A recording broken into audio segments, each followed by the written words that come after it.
How you doing, Chip?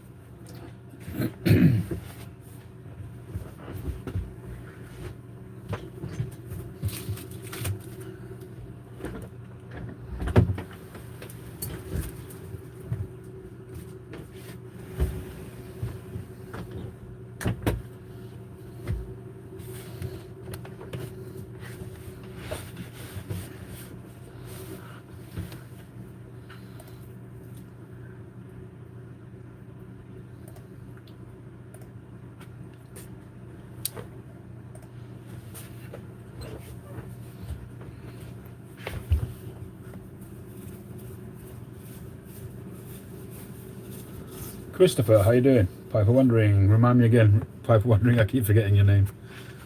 It's very rude of me. But it is what it is, that's my memory. Bartek, how you doing?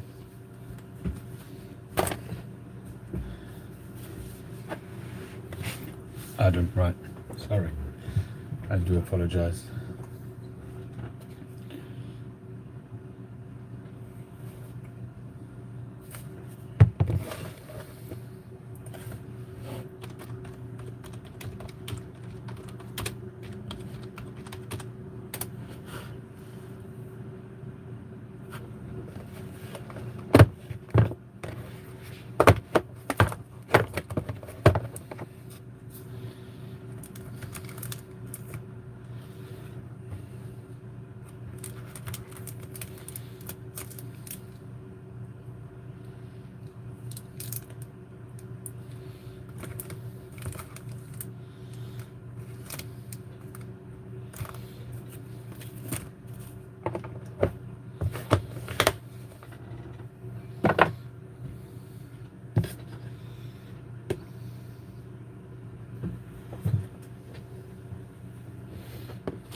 Hey Mark, I said, is it cigar night? Could well be. The thing is, I always have the same problem, is that I don't have a huge selection of cigars these days, and a lot of the ones that I've got are ones which I haven't smoked yet, and I want to do a video of them, but I can't do a video of them when I'm doing a live. So it's the same old problem. So it means that I've got to smoke a cigar which I've already smoked, or maybe that I don't particularly want to smoke. So this Oliva Serie V, for instance, it's a nice sort of Churchill size, but I'm not in the mood for a Serie V. I have another Damaso, Padron Damaso. I'd like to let that one sort of mature a little bit. So alternatively, I could just take a cigar that I've got more than one of, but I've got to find one. This one, what is this? This is Arturo Fuente Rosado. I would definitely want to do a video of that one. I just got that one recently. I don't know. It's a bit of a pain in the butt, really. The Orchard Selection. What is this one? Alex Bradley.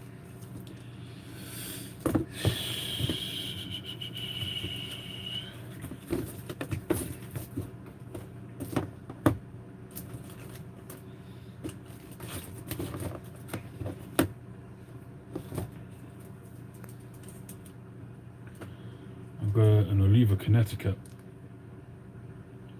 which chances are that's going to be really, really mild.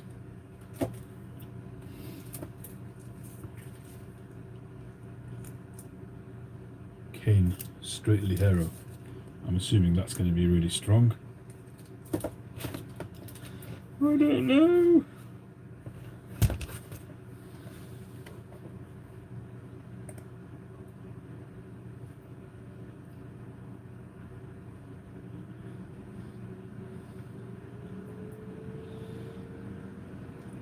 Aladino Corojo Reserva. Chip says he likes the Oliva Connecticut. I don't think I've done a video of these. Let me have a look. If I've already done a video of it, then I don't mind smoking it. Because even though I might have a different view of the cigar now, but if I've already done it, I've done it. I don't feel bad. I need like a neck cut. London Calling. Geneva, Connecticut. No. Oh, there's plenty of reviews there, but not from me. Cigar V Milano, that's mine, yeah, I know that. When was this? 6 years ago I did that. Wow. That's a long time. And then another one, a Churchill, Cigar V Milano 4 years ago. But I haven't done the Connecticut.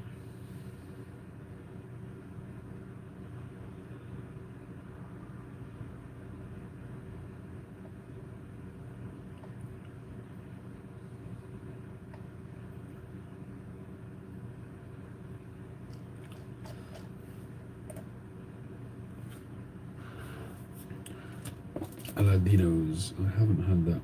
So maybe I'll smoke a cigar that I can get again easily.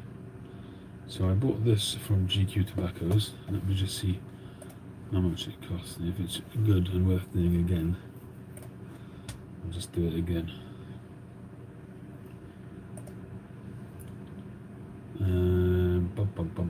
New World, Arturo Fuente. Where is it?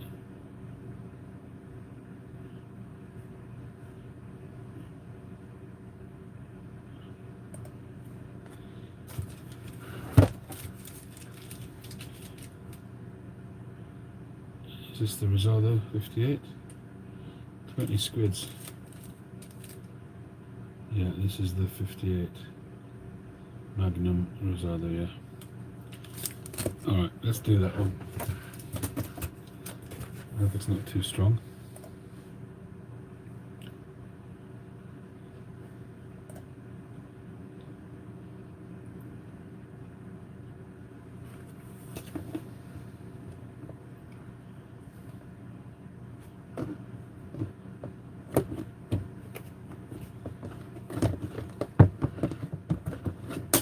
It's supposed to be a medium, so we shall see.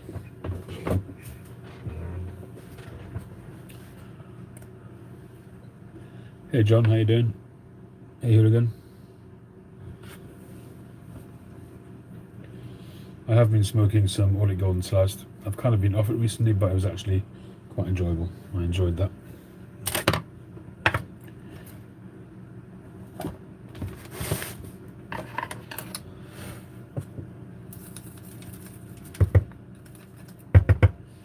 And it may have something to do with the fact that I cleaned the pipe beforehand as well. I should really do that more often. Somebody was asking how often, I think it was Westmoreland Piper, was asking how often do I change filters. And I change them every single time. But it really depends, you know, some people use them 5 or 6 times, which I think is pretty rank, but that's just personal. But the truth is, it really depends on the tobacco. It depends on how you smoke a pipe, if it's really wet. But you can see that on where the colouring is sort of leaching through the sides. Sometimes you get stuff gunge leaching out of the sides big time. So it really depends. The only time really that I will reuse a filter is if I'm using the same pipe straight away back to back, and I'm smoking the same tobacco. I enjoyed it so much I want to have a second bowl of the same tobacco. Then sometimes then I will reuse the filter. So incidentally, you saw this on the thumbnail, is because I'm going to redraw this. The only thing I have to decide is whether I redraw this based on who's on tonight. This is Mark's TPI. He said I should redraw it. He said he wouldn't smoke it, it's not his kind of thing, which was very generous of him. So I'm going to redo a giveaway on this pipe. I'm just not sure if I should be doing it. I don't think I have to. I don't see why I have to do it on the original people who entered. He just said re-enter, we could just give it away, so I'll do that.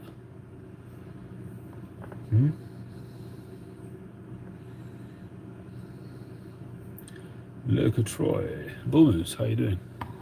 Anyway, we'll do that a bit later on.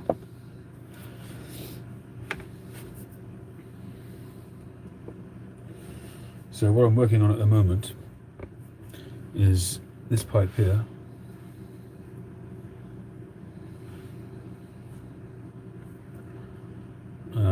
Which is what Adam was talking about before. So this is a completely freehand shaped. This is not done on the lathe. The only thing that's done on the lathe is drilling, but the rest of it is all done by hand. It hasn't been turned or anything like that. The shape is just too, you know, unique kind of thing. Hey Mozilla, hey Welsh Piper, Mark.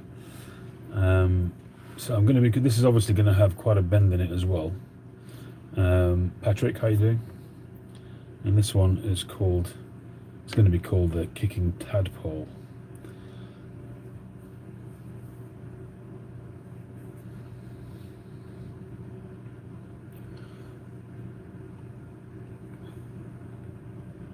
So the shape is coming together nicely. I'm going to sort of probably shape this out a little bit more. Maybe put a little bit of a rim there on the ends, sort of going round. But essentially what you have is like a ball on the bowl, which has got sort of forward motion, so you can see how it sort of, it comes down quite sharply here. And here you can see the bowl is kind of shaped out of the shank. You see it's, you know, almost sort of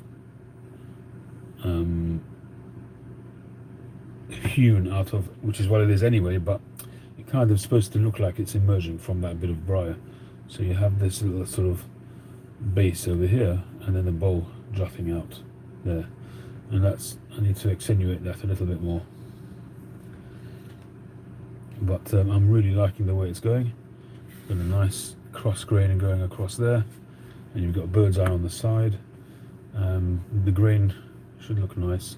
I might do a rustication on one side, and we'll see. Depends on how the grain works out. I think the bird's eye is better on one side than the other, so I might do a rustication on one side, similar to the pipe number 700, a bit like a blowfish type of idea. And that one actually sold earlier tonight. It's the pipe 700, which is very nice. So that you can see there is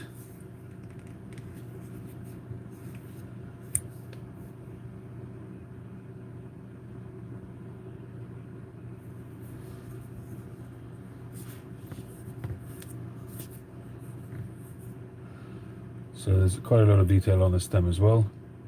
Very nice grain, nice colours. It really should be a very, very nice pipe when it's done, all being well.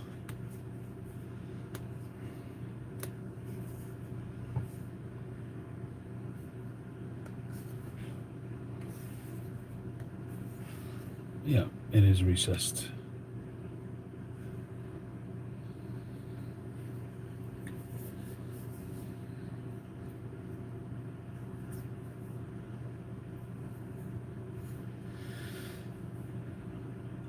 I think it's the first time I'm doing a shape like this. I've done lots of freehands in the past, but they tended to be more traditional sort of Dublin shape kind of things, but variations of that. So I've done the Dublin shapes, but with sort of carvings on them and shapes and stuff like that.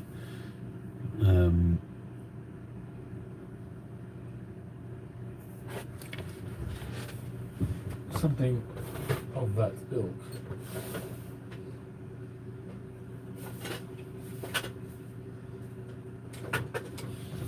You guys would have seen this one before. This is a pipe I did a long while back. Yeah, it's called a tadpole, the shape. But the stem's going to be sort of quite heavily bent, so I'm going to call it a kicking tadpole. Hi Jeff. So this is a pipe I did a while ago. I couldn't sell it because it had some issues which I had to repair. It had a hole in the thing which I had to fill, but I just wasn't prepared to sell it. But this one was also a bit of a sculpture, a bit of an arty piece. So you've got the bowl there, and then when you turn it round, you have another pipe carved out of the shank. So it's made to look like a horn-shaped pipe. And then you've got this beautiful blast on that side.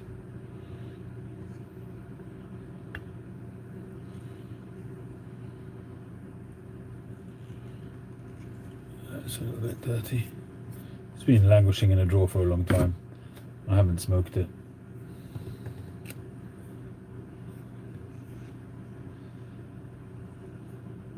So you can see one pipe there and a pipe there.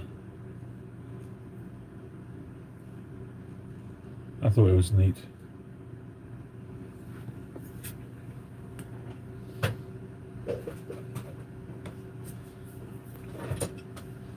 And this one, a lot of you might not have seen. This is another freehand I did. I call this one the stapler.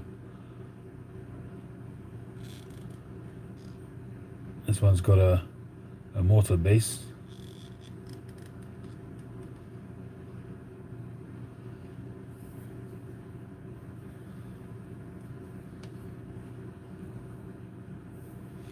This one's also unsmoked. Got a big bowl.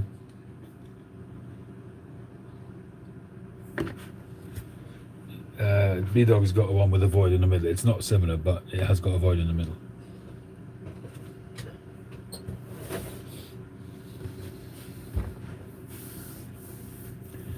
Hey Cole, how you doing? So these are some of the pipes I did quite a while back, but I haven't sold. One of them I sold to actually Mark, I think it was, Welsh pipe, who bought one of my freehands, but also I discovered a little crack in the base of the bowl at the time, so I wasn't comfortable selling it, so I gave him his money back. I still have that one. That one actually is perfectly smokable. It's got a little crack in the base of the bowl, but it's got a bowl coating on it now. Nothing's going to happen with that. I don't believe anything will ever happen with it, but I just couldn't sell it. It just wouldn't have been fair to do that. I have to be honest. How did the pipe sale do? Not very well at all. I think I sold one pipe, maybe two. Hello from Utah. Hi Dee Dee. Yeah, I mean, he actually contacted me and he was right. He said it's the wrong time of year to be putting up a pipe sale after Christmas, New Year's. You know, people have spent all their money on gifts and stuff like that. I should wait until the end of January.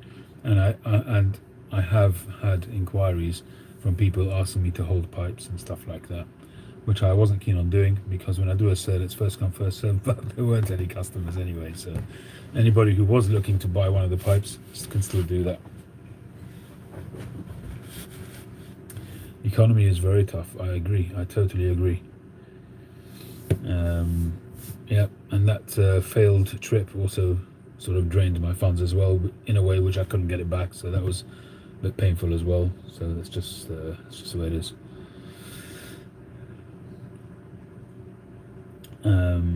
But a couple of pipes sold from the website today, new pipes. So I'm happy about that. Pipe 700 sold, and one of the earlier ones, so that's good. When is that, Jeremy? That's good to know.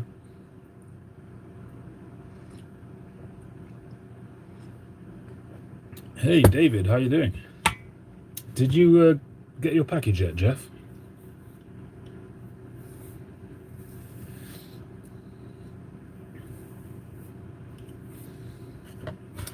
So anyway, so this is the pipe I'm working on at the moment. It's still got a long way to go with shaping, but we're getting there slowly. I'm really liking the way it's going. I'm going to obviously make that much more shapely. That whole area there, it's still in the rough stage, but stems really worked out very, very nice. I need to finish that off too. So that's still in its early stages. So I've still got to cut the V-slot. Thank you, Dee Dee. So I'm looking forward to seeing how this one turns out. I'm not sure I'm going to put this one up for sale. We'll see, because I might want to keep it as a muse, as a template, so that when I do another one, hopefully, if any people order one, I'll be able to work from it. Because as I say, this has been pretty much freehand. So I mean, it's been inspired by pipe shapes that I have seen, mainly by Danish pipe makers, but the actual final product is just me working on it. So I'd like to possibly keep, I'm not sure, we'll see. Maybe I'll just take loads of pictures of it, so I've got something to reference. But if I can sell it, I suppose I should. But it's certainly, you know, out of my usual comfort zone, this pipe, and it's looking very, very nice. I love this area here, which I'm going to make that more defined, but I really like the way that's looking. So that's that. So this is the Arturo Fuente Magnum Rosado, and it's a 58 ring gauge. I think it's a sun-grown. I'm not sure. Let me have a look.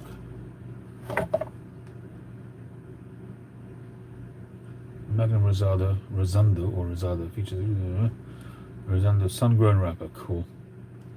Okay, so I'm all for a bit of sun-grown.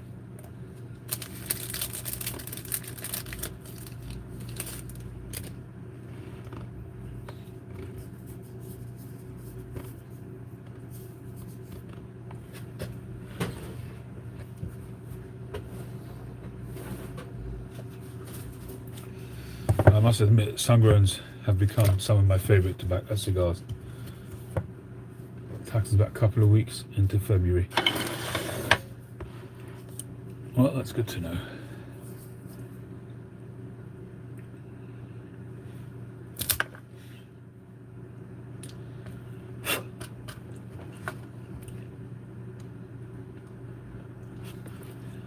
Open draw, very open draw. It's quite a hefty cigar, this. It's a 58 ring gauge.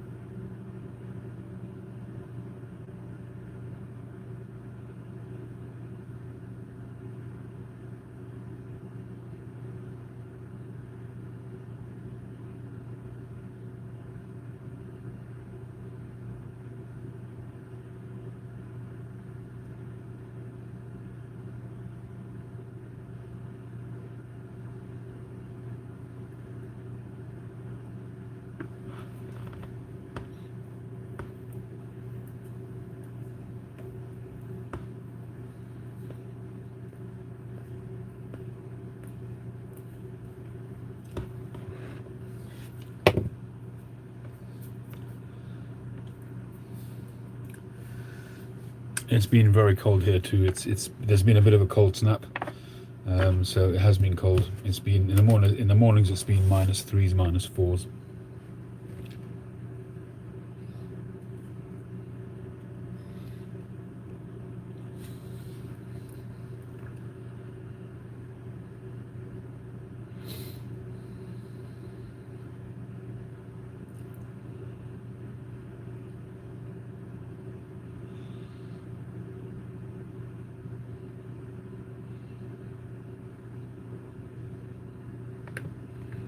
Snow tomorrow.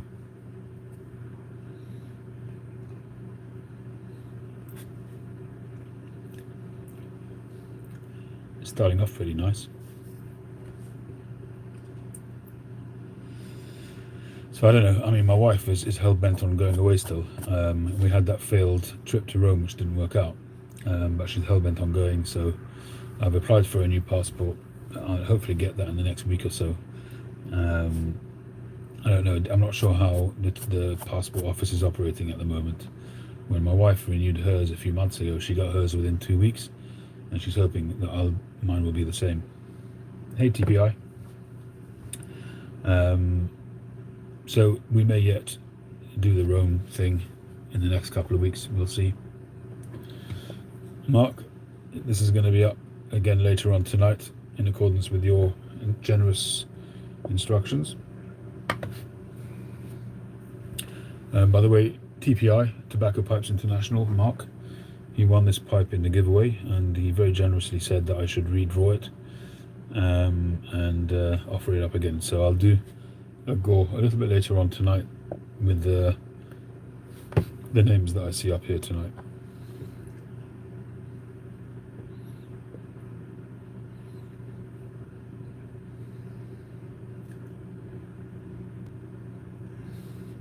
I have an extractor fan up in the corner on the wall which pulls out the smoke, and if I'm working and the dust machine is going, then that also pulls out smoke. I do have a professional workshop filter, a ceiling mounted filter, which I still need to install, but once that gets installed, then I haven't really found the need for it, but once it does get installed, it will add even more filtration. Hey Oscar, Samuel, how you doing?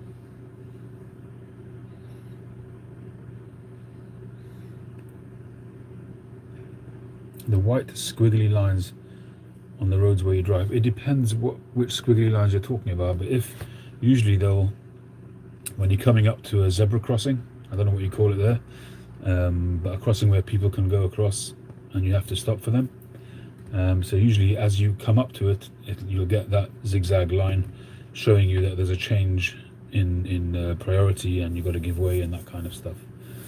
It usually indicates sort of you're coming up to something.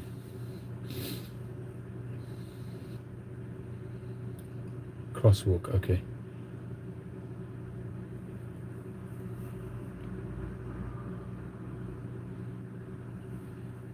So I do need to I do need to fit the ceiling filter at some point.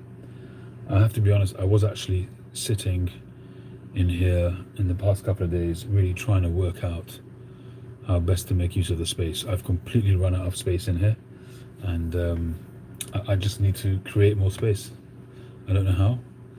I'm finding also that my chair keeps hitting the lathe behind me, so I'm kind of thinking of completely rejigging the room. The problem is that it's going to be a huge amount of work.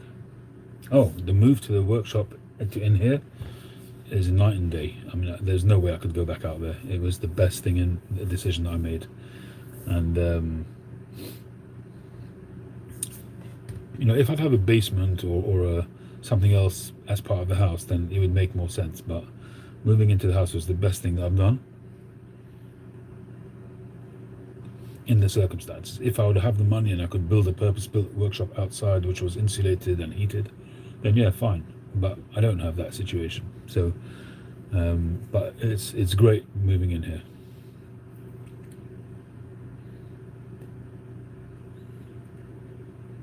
I mean, even simpler things like making a coffee or going to the bathroom or anything like that, it's just, you know, it's just a few steps away, rather than having to go into the house, come out of the house, and if it's raining, getting wet and all that kind of thing. But more than anything, it's just the warmth. You know, in the winter, it's been so cold here, I can't imagine what it would have been like out there. Yeah, so it is really cozy in here. Yeah, Mark, you know, I'm very happy. There's certainly advantages to it being a small room. Everything is to hand. I don't have to go too far. But storage, I'm so in trouble with storage. I've got nowhere to put anything. I've got stuff just laid down everywhere. I've got my second lathe over there on the workbench. All around it is just chock-a-block with stuff, and it's very hard to keep organized. I'll freeze my goodies off. Yeah, exactly. In this weather, I don't remember what it was like last year, to be honest, because, you know, your memory, you forget the challenges. You just go past them and you move on. But, you know, in this cold snap that we've got now, I can't imagine having had worked out there. I would have spent a fortune in heating. I rarely put the heating on. I mean, I have the radiator which comes on a timer with the rest of the house. Other than that, the machines, my screen actually gives off a lot of heat, so it's usually pretty warm in here.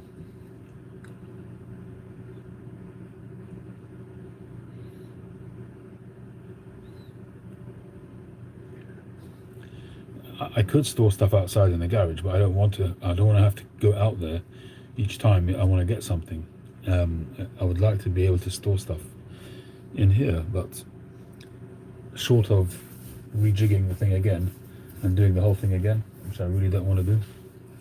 And to be honest, I think I've maximized the space anyway. I think I've done well. I'll show you what we're looking like at the moment. Just a sec.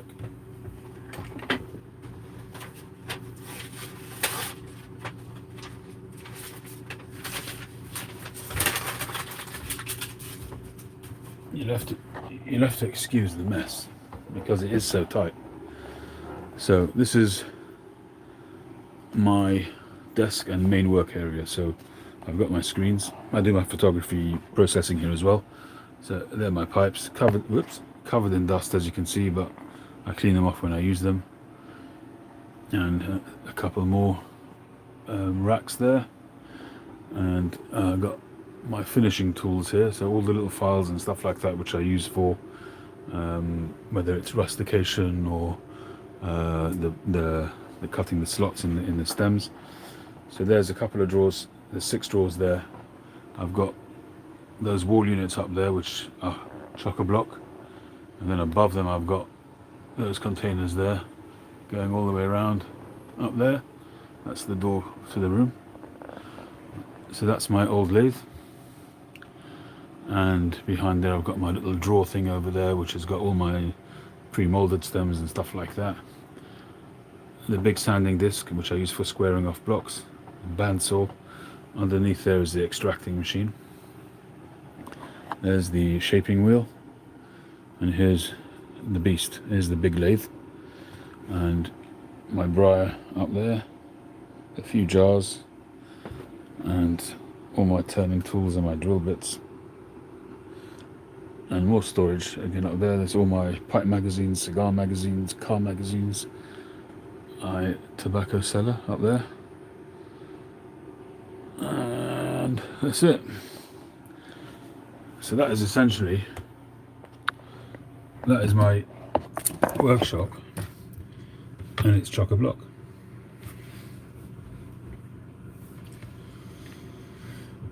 So I haven't really got space to, I mean, I wanted to even,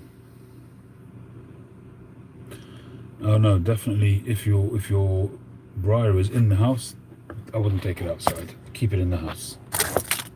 Because if you take it outside and it gets really cold, and then you bring it inside to work on it, that change of temperature can very often cause cracks very easily. You might be surprised at how easily it could happen.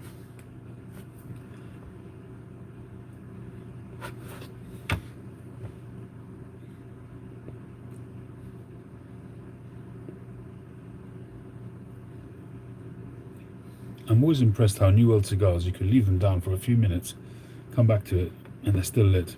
A Cuban cigar wouldn't last that long. Your shop is outside. Well, the thing is like this, is that what you need to do is to equalize the temperature. So if you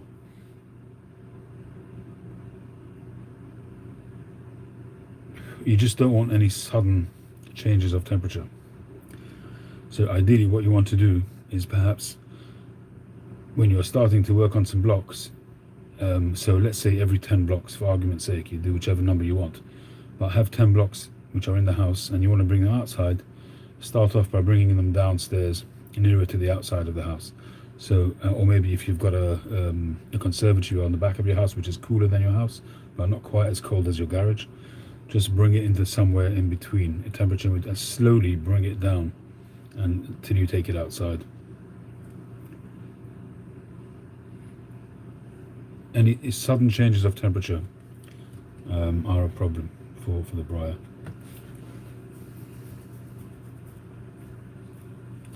So out in the garage, when I was out there, I kept all the briar in the garage, but I kept them all in drawers, so it wasn't completely exposed to the cold.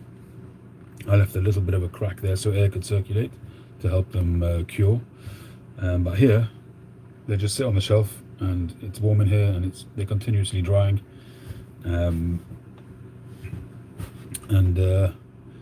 I mean, if I really got sort of really anal about it, I'd weigh each block and then see, you know, the difference in weight and stuff like that. But I've never really had an issue with my briar, thank God. Hey Lee, I'm smoking an Arturo Fuente Rosado Gran Reserva. It's actually very tasty. I don't think I'll be doing any travelling when I'm in Rome, when I'm in Italy, because we're only going for a couple of days, maybe 2-3 days. So we'll probably be just touring around Rome and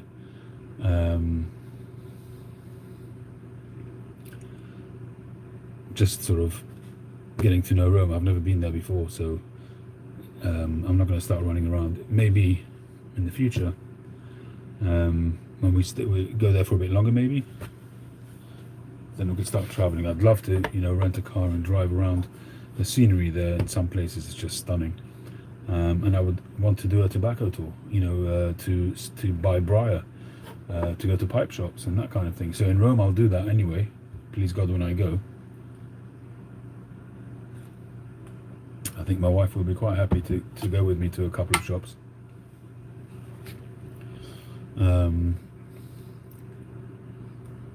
But to be honest, what we're looking forward to is just to be able to sit on some street cafe, sit outside, have a coffee and watch the world go by. Just watch another culture, look at the architecture, go to maybe some of the Roman remains, that kind of thing. But we're not planning this massive big thing. It's only for 2 or 3 days. We want to just rest and relax and then just take it in, you know, take in the atmosphere. Something new, something different.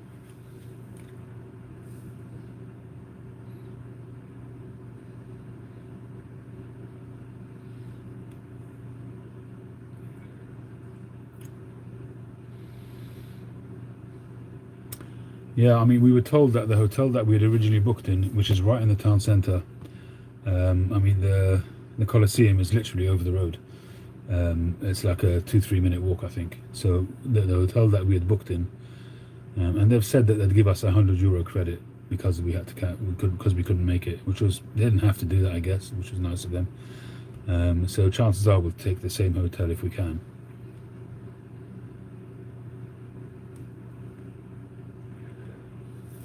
So we were told that we could walk throughout Rome within 15 minutes of where we are, on where we were going to stay. So hopefully that's good. I did some research a little bit and printed out about 12, something like that, 12 or 15 destinations, all in walking distance, which were pretty much the highlights, and the steps was one of them.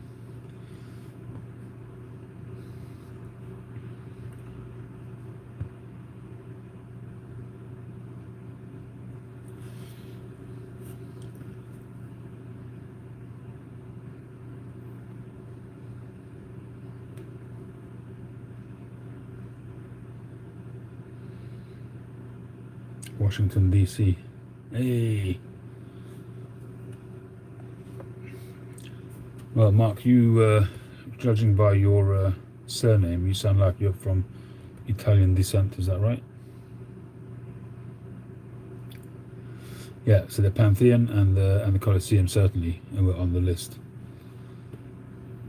Pantheon. My problem is the walking. Because I get, if I spend too much time on my feet, I get my feet get inflamed, and I've got that at the moment. I've actually been off. That's why I've really hardly done any pipe making videos in the last week or so. I've hardly made any pipes this past week.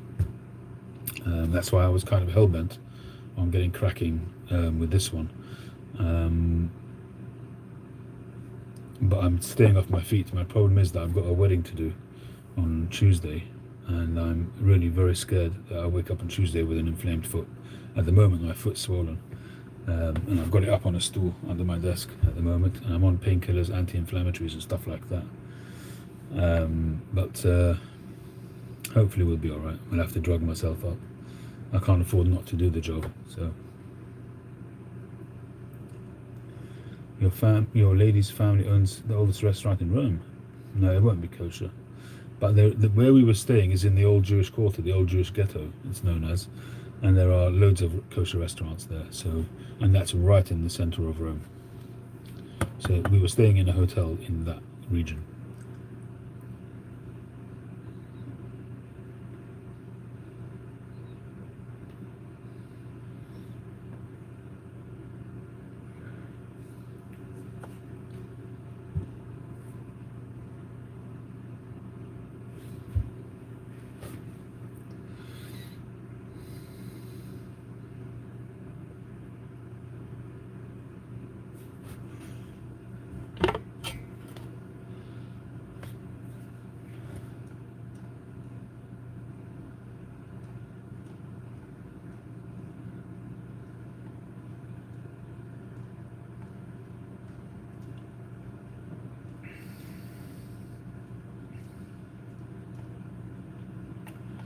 Jeff, I didn't see your answer. Did you receive the package I sent you?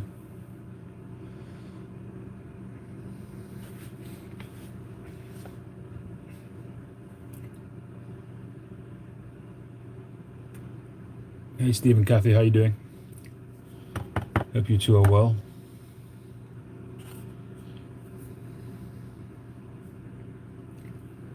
Not yet. Well, the stuff is really slow at the moment, especially around the holidays. Well, I sent it a good while ago. Let me see if I can see what the tracking says.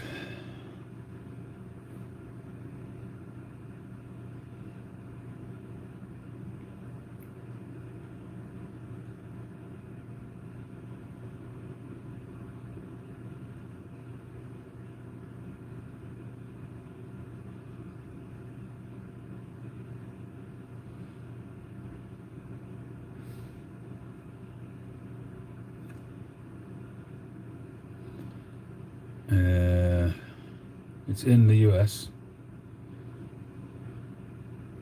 It says label created, not yet in system. A status update is not yet available. The package will be available when the shipper provides an update of the package or the package is delivered to USPS. Okay, it looks like it's almost there.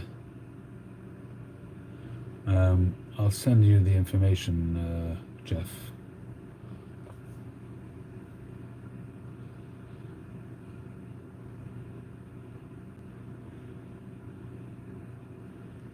Charlie. How you doing, Charles? Long time no see. Hope you're well. Welcome to Boynton, everybody.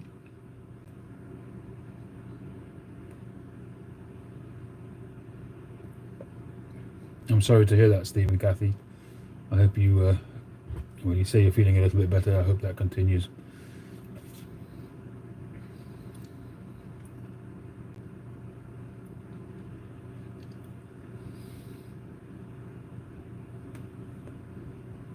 Jeremy, that's kind of a very subjective question. Have I done a video describing the differences between the airway on an artisan pipe and that of a factory pipe?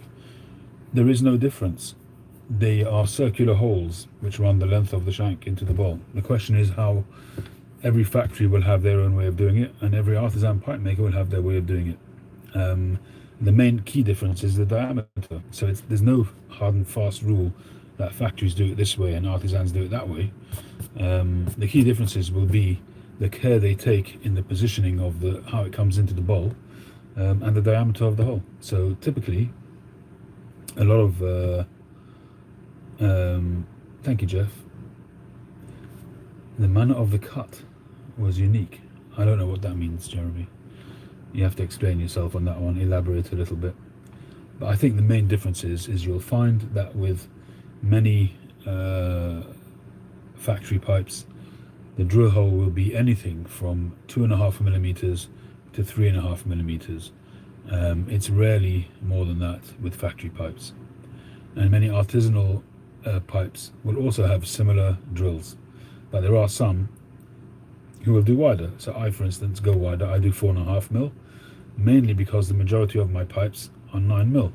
and in order to compensate for the filter being in there, I make the draft hole a bit wider, and that helps overall. When I do a non-filtered pipe, I go down to 4mm.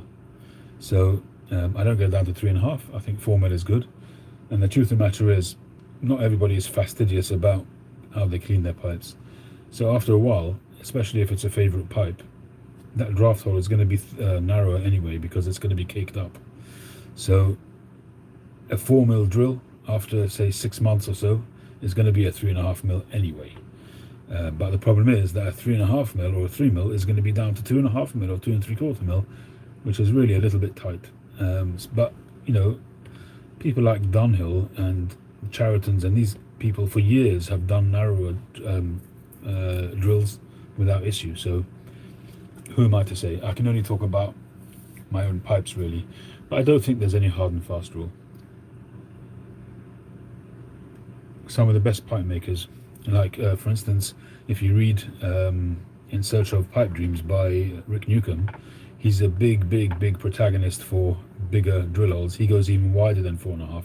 He prefers 4.7, something like that, and that's without filters. So his are wide open, but he says that as a result, the pipe stays lit for much longer, even if you're not puffing on it, because the airflow is that much better, that it oxygenates the ember and it keeps it lit. And there's truth in that. But he ordered, you know, has many pipes from Lars Iverson and Jes Chonovitz, and these guys, theirs were 3.5mm or 3mm, and he asked them specifically to widen it for the pipes that they made for him. So the best pipe makers, and literally the best masters in the world, they did it much narrower, you know. So there's no real hard and fast rule.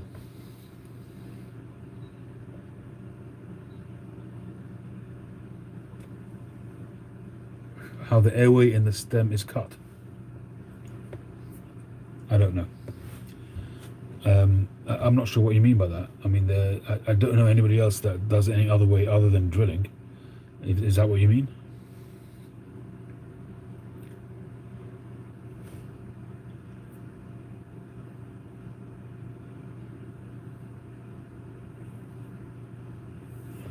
I think it's a matter of personal preference. So, I mean, some people like to feel that resistance when they're sucking on the pipe. They want to feel that resistance when they're sucking. They want to feel like they're drawing on something.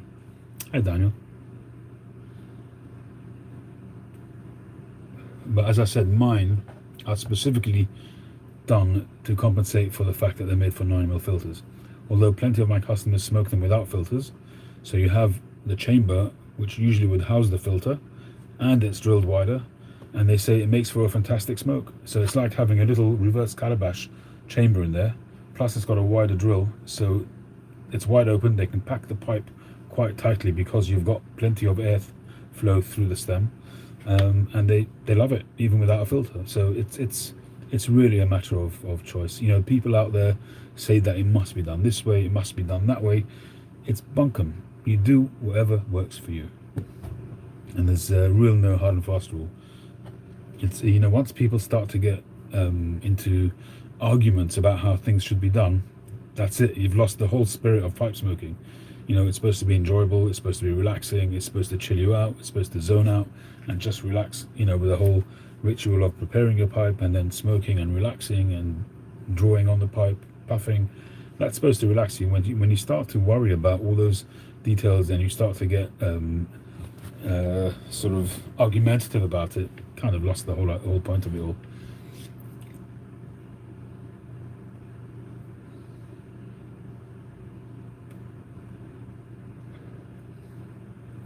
Yeah, in that respect, Cole, yes, you're absolutely right. So there is a difference in terms of, I'll give you, okay, so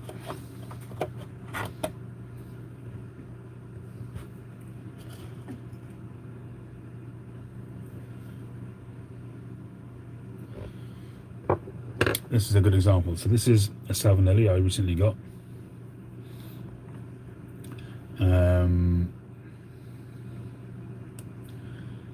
It's a nice pipe, smokes well. Another area which would be a difference is actually the thickness of the bite zone here.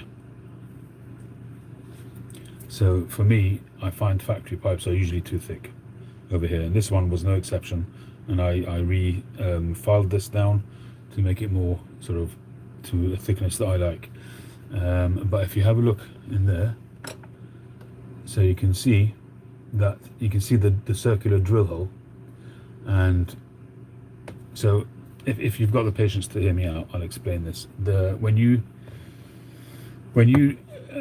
have a rod, so you've got a rod, okay, you drill this rod,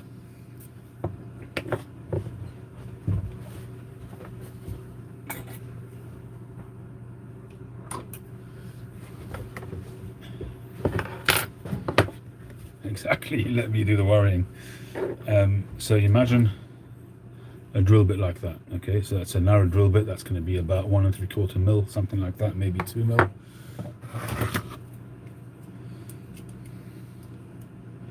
It's 2.4 mil, okay, so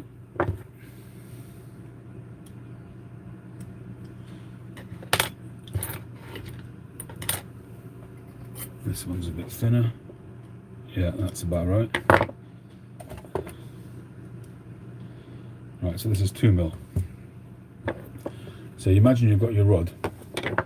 Now you want to drill. Let's get a shorter piece. So that's a nice bit of black red Cumberland. No worries, Jeremy. It's nice to get into a topic. I'm sure everybody's interested.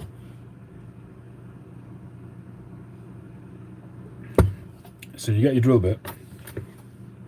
Now in factory pipes, what they'll do is they will drill that all the way through.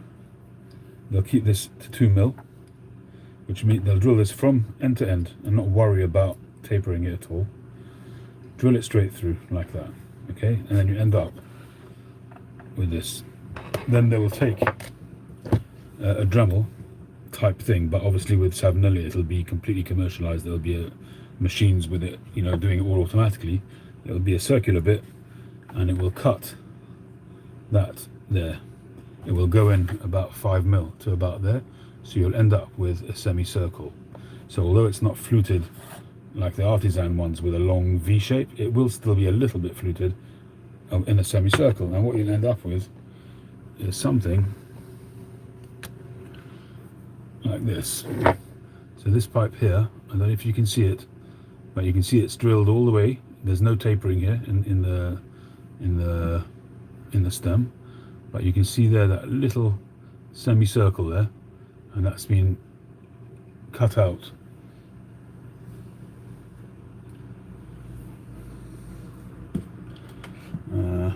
Where is it? Yeah, so you'll have a Dremel bit, something like that, and that will be spinning around in there, and it will go that deep, and you can see it's roughly that depth. So you end up having a little bit of a fluting, so when the smoke comes in there it will spread a little bit, and that's fine. And I actually find that they smoke just fine. An Artisan pipe maker will take it a stage further, and what they do is they will drill it like this with a tapered drill bit, which is what I do, okay. So when I drill it, I stop it short about there, and then I will drill it from the other side and drill that hole. And obviously if I've drilled things all centrally and everything's gone well, when I drill this little bit here, I will meet up the other hole, which I stopped short around there. So I end up with this drill bit drilling in this way, and then another smaller drill bit drilling in that way, and hopefully the two meet. So that's always a bit of a hairy moment, making sure that they do meet. Once that happens, then you get a little file like that, which you go in there, and then you start to shape out your V-slot. And then you end up with, I don't know if I've got a see-through one that I can show you.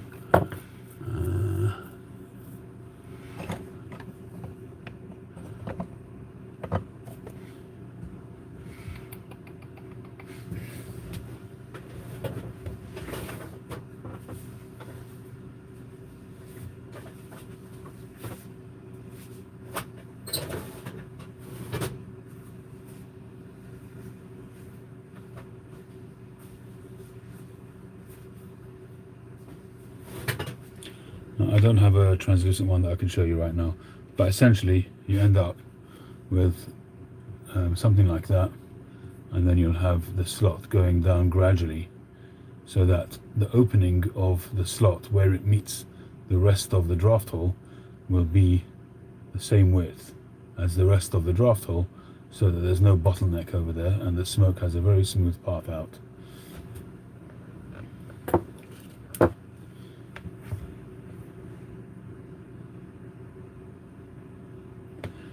Yes, chip, you could do that. The problem with that is that when you're working with very small diameters like this, when you're drilling, look at this, it's very, very flexible.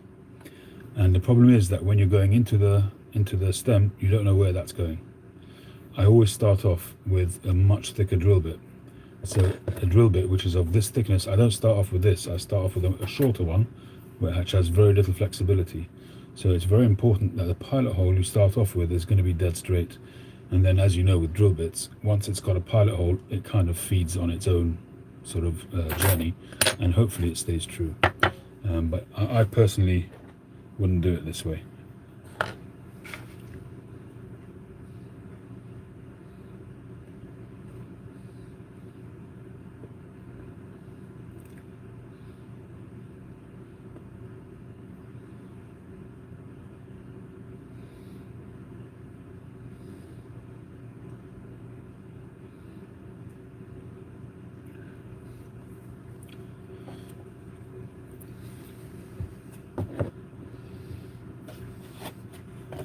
But it's, I mean, you know, pipe makers do things differently. Everybody has their own way of doing things.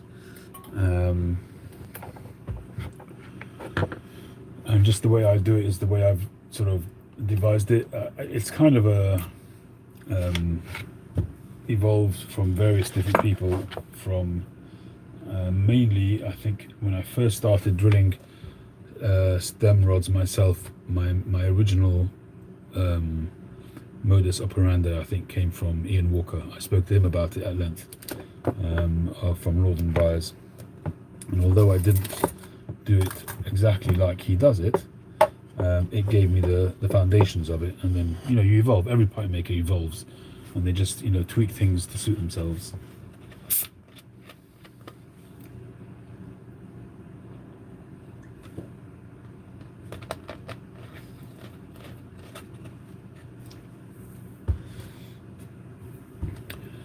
My thoughts on dual bore stems. I mean, that's something which Radice did, and maybe they still do.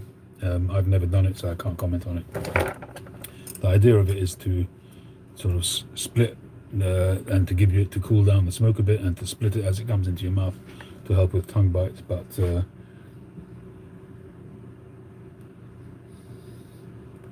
whether it does or not, I don't know. I've never tried one. Now, in terms of Adam, in terms of materials,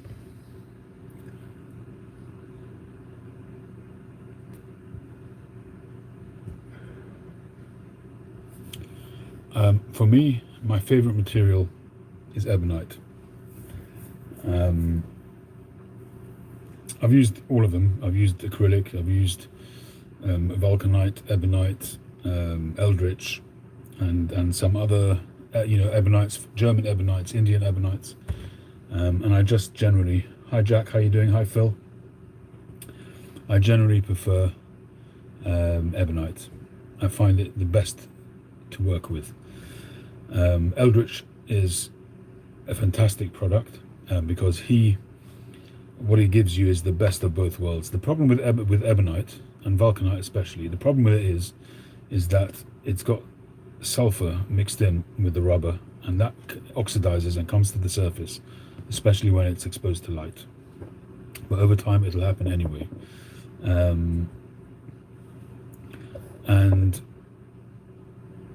But it's comfortable because it's rubber, it's soft on the teeth, and it's comfortable to bite on, it's comfortable to smoke your pipe, which is made out of ebonite.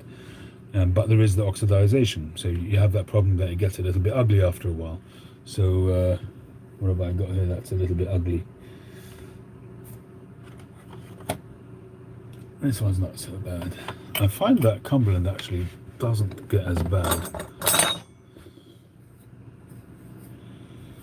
my pipes aren't really that bad. I mean, if they get really bad, I'll polish them. But you can see a little bit there. Not really. They're not too bad.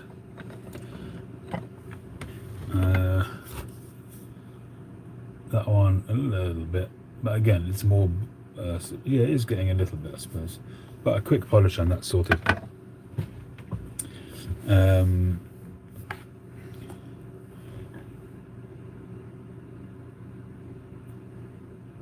Acrylics, I find them nice to work with. They're easy to sand, easy to shape, and they polish up beautifully.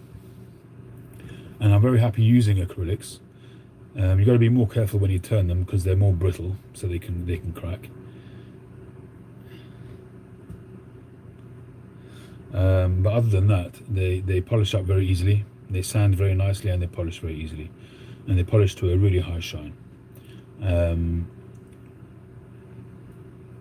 Ebonite takes a bit more work till you get a really nice finish,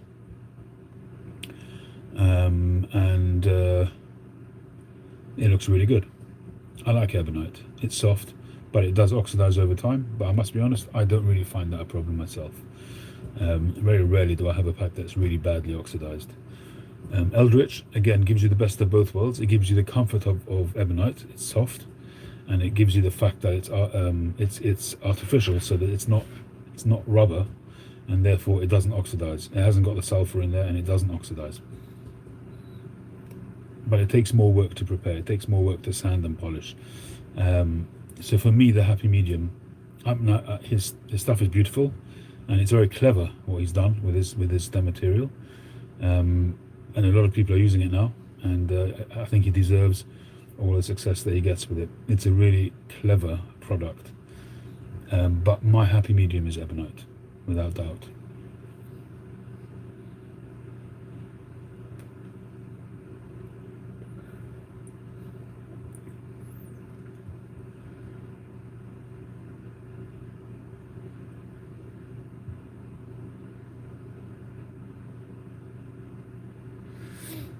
I don't think many people use clear stems, perspex, Daniel, because the problem is that you end up having a bit like a lobster. You get the digestive tract of a lobster, which is basically all the dirt, right, a central line down the middle of a pipe. If you have a clear perspex pipe, you're going to end up with a brown line all the way through the pipe, which is, as you smoke the pipe, the tobacco, the tar, the grease that just sticks to the inside of the thingamajig. So it just doesn't look nice after a while. And it's the same with white stems. White stems are the same. White stems are very, very nice, but as you get towards the bit where it thins out, if it's a bit thin enough to be comfortable, then it's going to become a little bit translucent at the end, and that's going to be a little bit brown towards the end.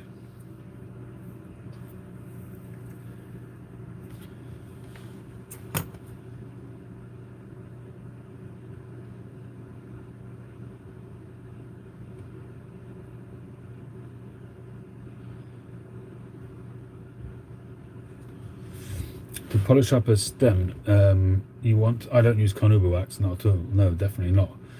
For me, carnauba wax is for briar only.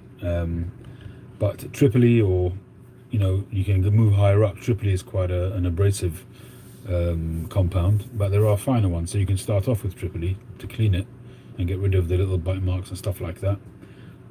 But to be honest, you're better off, if you can, just sand it a little bit and then polish it. You go too hard on it and you end up thinning the pipe, and you have to also be very careful with any markings on the pipe, stampings or maker's marks, things like that. You can easily rub them out when you're polishing, so you've got to be careful with that.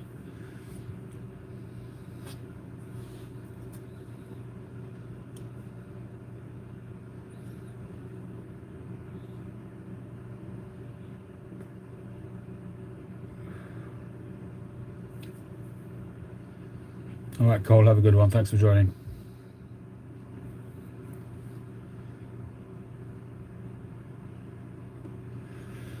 Smudges, it depends what kind of smudges you're talking about, but if you've got a smooth pipe, and it could be exactly where you grip it, where the tips of your fingers and your thumb, where you grip it, over time it's going to wear down the outer polish. and that's just going to become a little bit dull, and it's going to lose its sheen. That's quite normal. What you can do is actually take the pipe and rub it on the inside of your nose over here. It's very oily. Use that, and then take a cloth and just wipe across the whole pipe, and it will shine up again.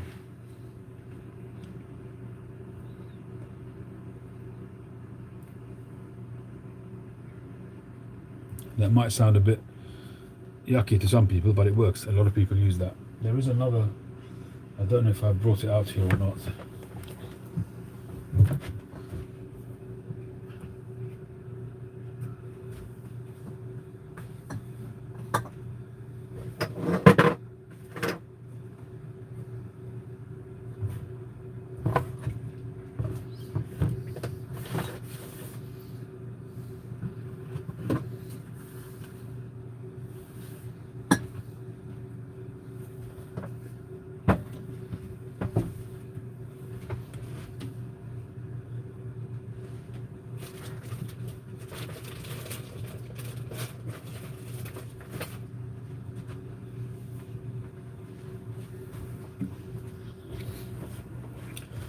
I'll see if I can find the one.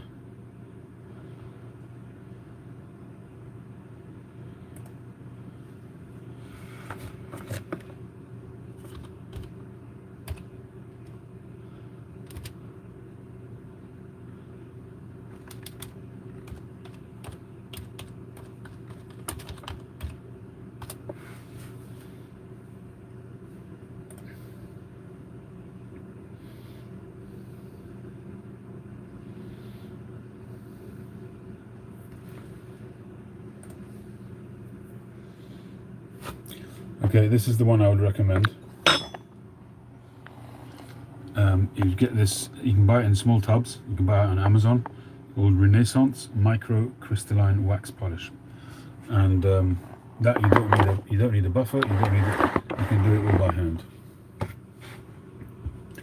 And that's really good stuff. And you just put a little bit on a rag and you just polish, and it gives it a protective layer, almost like carnauba wax, where it just gives it an outer protective layer, and you can come back to it and polish it again once it's been on there for a bit. It's really easy to use. So if you don't have all right, TPI, have a good one. Thanks again for the pipe. If you don't have a buffing wheel or anything like that, then just get some of that stuff or something similar. And you only need a tiny drop on a rag. That tub will last you forever.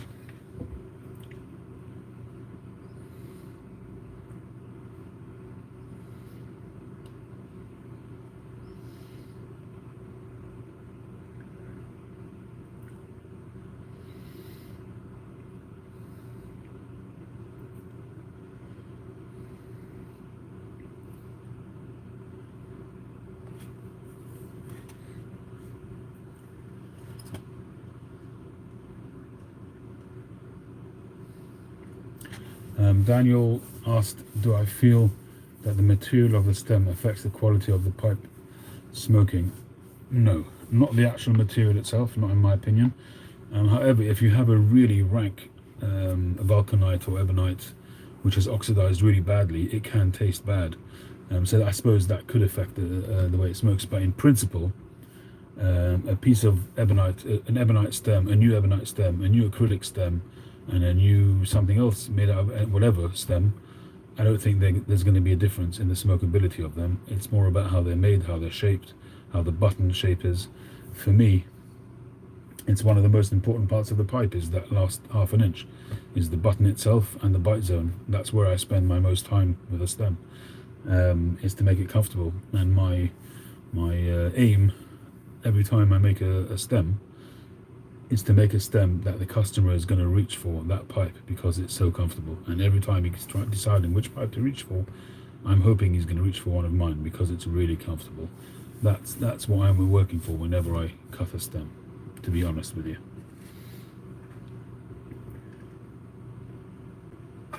I've tried lots of different shapes of buttons, and people do lots of fancy sort of curved buttons and, you know, convex curves and all types of things which look very nice, and I've tried them all, but for me the simplest buttons work the best.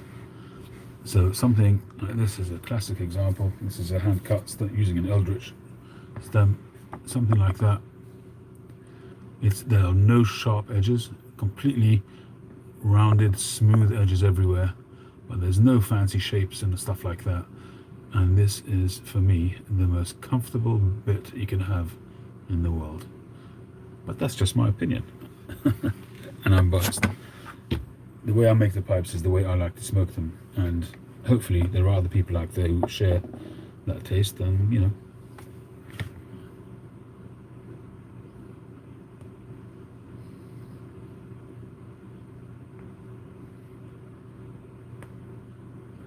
And I'll be honest with you, as much as I'm like the next person and I like to have a very highly polished stem, if you take any stem and you look at it really closely and you move it around under the light so you see it from different angles, you're going to see micro scratches on the best stems in the world. But you do get some pipe makers who will take it to the nth degree and they'll make a piano mirror finish and there won't be any micro scratches on there. But to me, if you're going to smoke that pipe, I don't see the value in that. If it's going to be a showpiece and you're not going to smoke it, then yes. If you're going to make a museum piece, I understand that.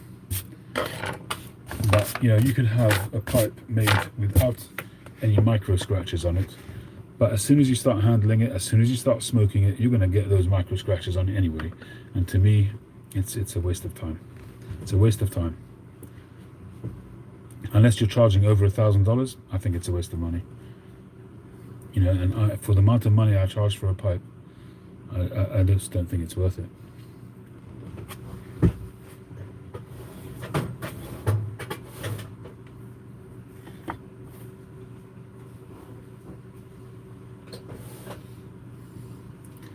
So this is one of my pipes. You look at it, it's got a beautiful sheen.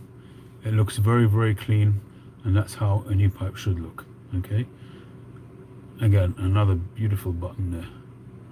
Perfect button, very comfortable. So look at that, beautiful sheen on it. But if I was to take it under the microscope, no doubt I would see some micro scratches. Okay, and that's absolutely fine. Oh, I actually can't really see any scratches, but there will be some there if you start looking at it really closely. But to me, beyond this stage, beyond this quality of shine, it's wasted time, in my opinion.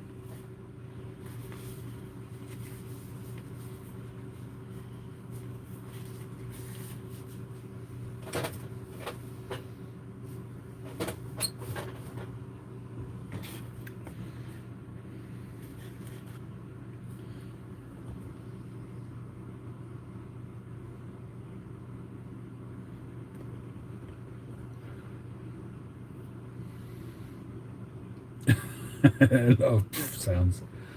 Very fine line separating, yeah. Okay, the people that are charging big money, a lot of it is reputation, and you know, they've been at it for many years, put the time in, and they've had good, you know, breaks.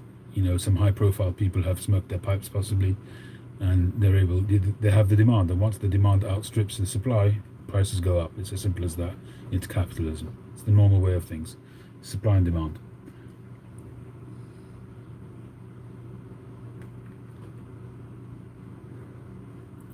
It's why, you know, when I've got pipes out there which have been on the site for more than a week or two, I'll bring the price down. I need to sell the pipes. Doesn't mean they're worth less. You know, obviously I'm biased, but I think my pipes are worth the money that I charge. But if you're not selling them, it's not worth anything.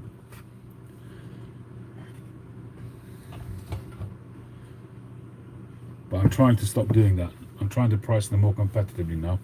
I think the whole world is going to have to do that with their products anyway. Prices are going to have to come down. Anything which is beyond necessity, people are going to have to bring their prices down. So I'm pricing them now more competitively. If you look on my website, you'll see none of them are on sale anymore.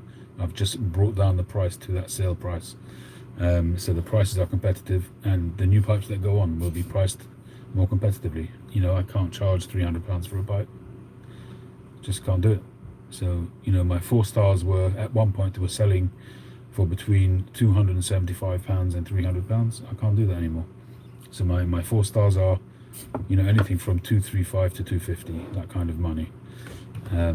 Occasionally, you know, even the 700, which is a landmark pipe, which in the past, my 100 number pipes, my 500, 600, they sold for like £300-400. I just sold it now for 250 or something like that, around that kind of money. And that is a very, very nice pipe as well. But you got to be realistic.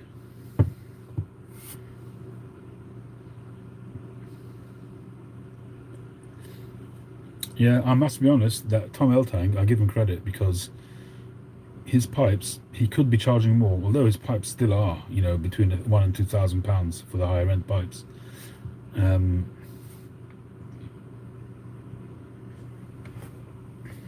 He does lower end pipes as well, but his really nice top end ones, you know, they're anything from 1,500 to 2,000 euros. He could probably charge more, but he doesn't.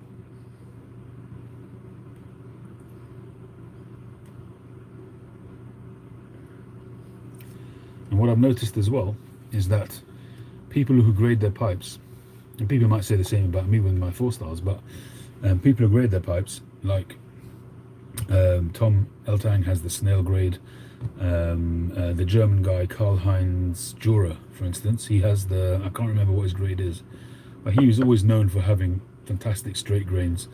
And some of the pipes which he had in his top grade, to me they were like basic looking grain. And I'm finding that people are grading up their pipes in order to get the higher prices, where the grain doesn't really warrant it. So I'm not, as I say, people might say I'm doing the same, but my prices are way, way less than any of these guys. But I think that, yeah, I think pricing is going to have to, if people want to stay in the game, they'll have to come down. I mean, you know, some of the high graders out there, the Nana Iversons, the Teddy Knudsons, Tokotomi, these kind of people. Okay, Tokotomi I think is in a different league because his pieces are sculptures. But Nana Iverson, for instance, beautiful pipes. I actually remember reading somewhere that Lars Iverson wasn't necessarily that fussed about grain. It was more about the shape of the pipe. And not all of his pipes are great in terms of grain. A lot of them are, but even Bo Nord, who I'm a big fan of, a lot of his pipes, the grain wasn't, you know, for instance, the classic use of grain would be the blowfish, right? So you've got the panels on the side which have the bird's eye, and then the cross grain on the sides. So those pipes are made exactly to get the best out of the grain. But you'll see blowfishes or other kind of pipes which traditionally would make the best use of grain, and some of them don't. It wasn't always about the grain.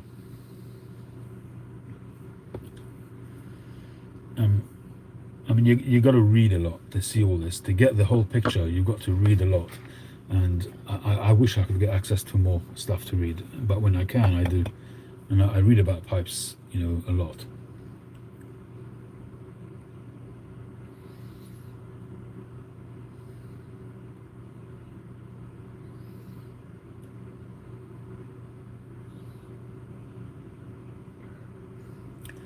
Yeah, so that's what people said earlier on in the live tonight, that in February time, when people get their tax returns in the States, and people will be binging on pipes. I'm hoping that happens.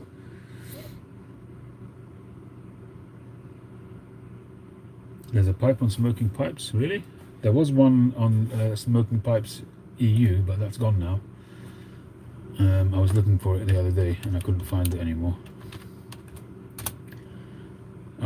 If it wasn't going, I was tempted to actually buy that myself, to buy it back. A nice billiard it was, a bent billiard.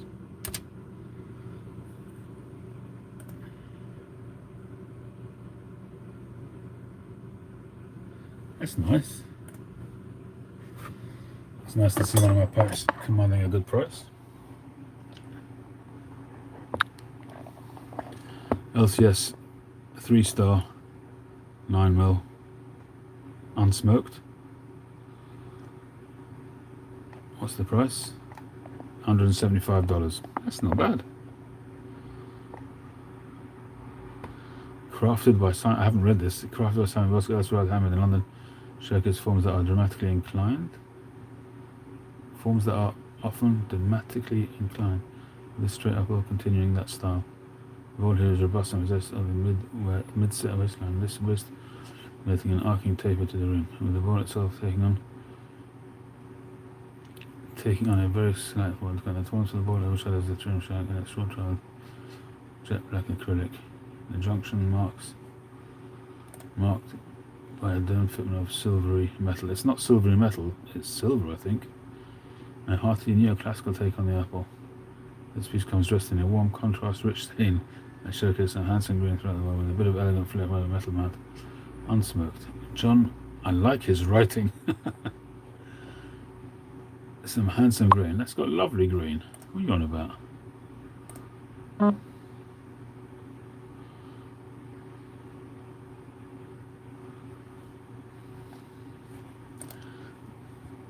I wouldn't mind if they would take my new pipes. If they would stop my pipes.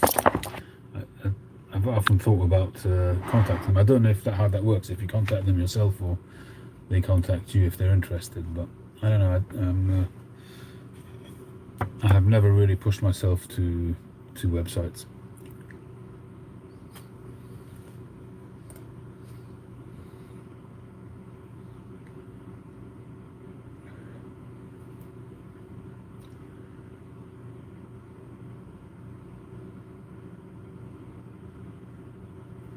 The guy, I do them in the States by what's his name?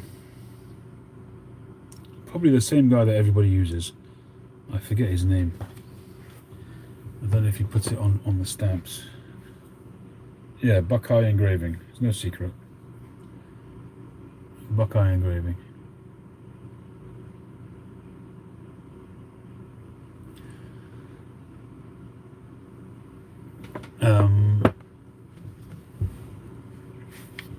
If you come across a pipe which has got this stamp on it, I hardly ever use it. It's quite a rare use, and that's super grain.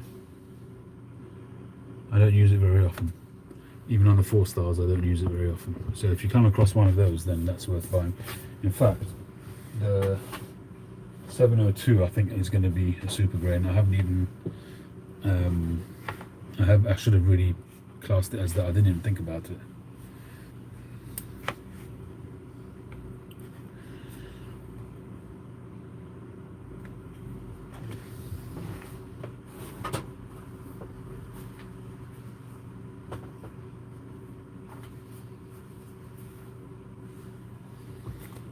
I think this one would be deserving of a super. Well, I think it's pretty close. I'll have to think about it. I love this pipe.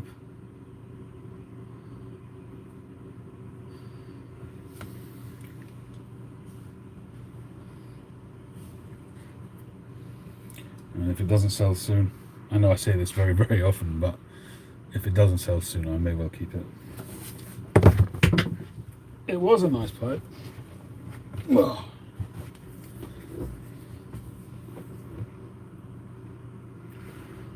absolutely love it. Beautiful stem shape as well. I'm really getting into my stems as well. I'm getting more and more comfortable making stems. I used to shy away from making stems. I used to use a lot of freeform stems, but I'm really enjoying them now. And you can see that with this one here. Some nice similar kind of shape, fishtail. And making that without a metal lathe is not easy, I will say that. It's not so easy. 50% off, yeah. It is on the website, David, yes. And if you're interested and you buy it, I will stamp it with the super grain. I think the price on it, I think, is phenomenal. Yeah, that's what a lot of people say, is that I should black the inside of it to tidy it up, but I don't like it. I should sand it, if anything, at least just to clean it. That I should do. But I'm very much a natural. The less I can do to a pipe, the better. So I'll give you an example. The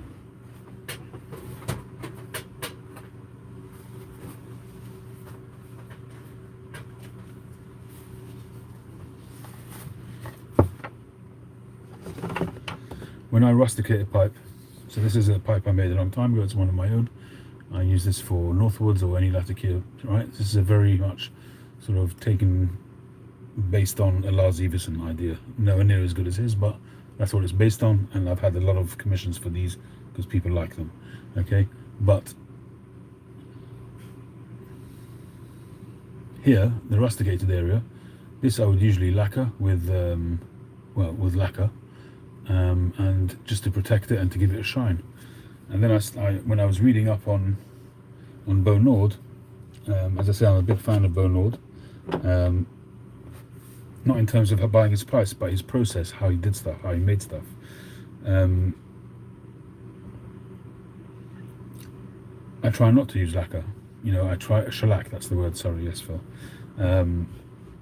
So he only used shellac to seal the pipe and to make sure that any rusticated areas were basically sealed and protected. And he would then make it a very matte kind of look. It wouldn't be there to create shine, and I'm pretty much doing the same, and that's exactly what I've done with this one here. I actually didn't even put any shellac on it. This is just loaded up with carnauba wax and then heated up with a gun so that it all sort of evenly melts in there, and then I buffed it. That's all I've done. And wherever possible, I try to reduce what I use on a pipe. And whereas in the beginning, I would do anything that I could to add to the shine and to sort of cover up any sort of the matteness of a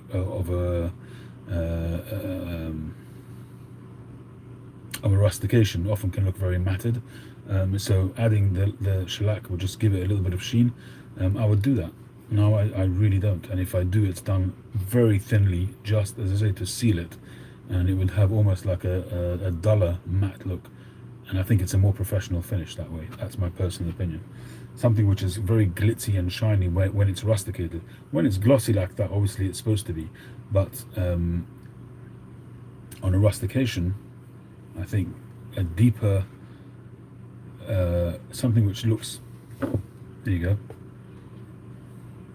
So this is a pipe, which is a typical example. So this is rusticated. I've kept this one for myself. I've smoked it a few times now.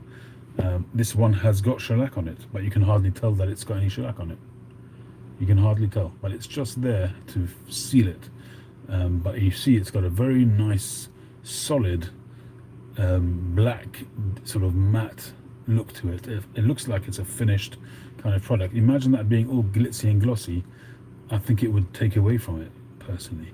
So I actually really like it. Has got shellac, but it's very, very thin, and then a lot of it is sort of, I won't say wiped off, but I'll use the thing to just move it along so that it gets thinner and thinner. I'll just keep reusing that same bit of shellac that I've put on there and just smear it further and further, and covers more area, so it's just a very, very thin layer.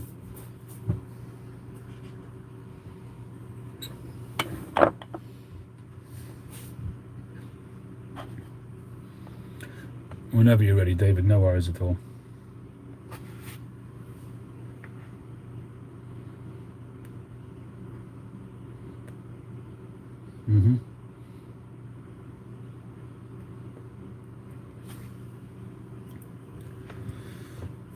Yeah, I think my philosophy is that I want it to be as natural as possible. I want the pipe to be what you're in touch with and not whatever it's dressed up with. So yes, I want it to have a nice stain. I want to bring out the grain and I want it to look nice, but I don't want it to be. And my same philosophy you'll see on the actual design of the pipes. So although I use bands and shank caps and things like that, I'm not into these overly sort of like 3 or 4 different types of adornments on there, and little nodules and bits to decorate it and all that kind of thing. That's so not me. I'm a bit of a Puritan when it comes to that. I want the pipe to look nice, and maybe they'd sell more if I'd put all the fancy bits on it, the bells and whistles. But it's just not me. I've got to stay true to my philosophy. And for me, the pipe is there to be smoked. Yes, it needs to look nice. I want it to look beautiful, but in a classic kind of way. You know, some pipes, they become so beautiful that you just don't want to smoke them, and you're never going to go out and smoke them. You'd always maybe smoke them in your house, and you know, nobody gets to see them. So of course I want the pipes to look beautiful, and I want the owner to be very proud of it, but I want it to be in the balance of it, in the design, that it looks together, that it looks a finished product, and it doesn't look like it's been fussed with too much. And to do that, and not in a minimalist way, but somewhere in between minimalist and fancy, somewhere in between that. And the beauty of it should be in the whole, when you look at the whole of the pipe and you see just the beautiful form, a beautiful shape, nice color balances, and when you put it in your mouth, it's comfortable and it smokes well. That's my philosophy. When it's beautified too much, so much time and effort is spent on all the bells and whistles, you have to wonder whether the same amount of time is spent on everything else. And I'm not saying that they're not. You know, there are pipe makers out there who make stunning pipes, very creative and arty pieces, and they're made well and smoke well. I'm not besmirching anybody.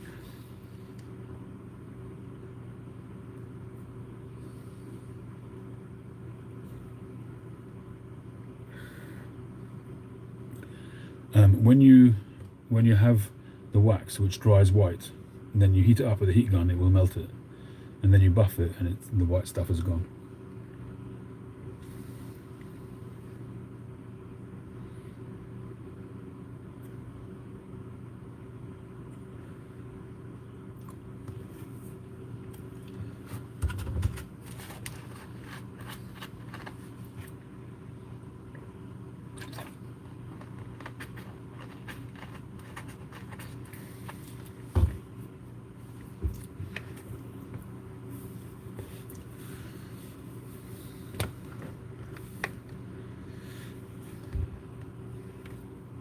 The cigar is still going strong. It's 58 ring gauge. Last thing.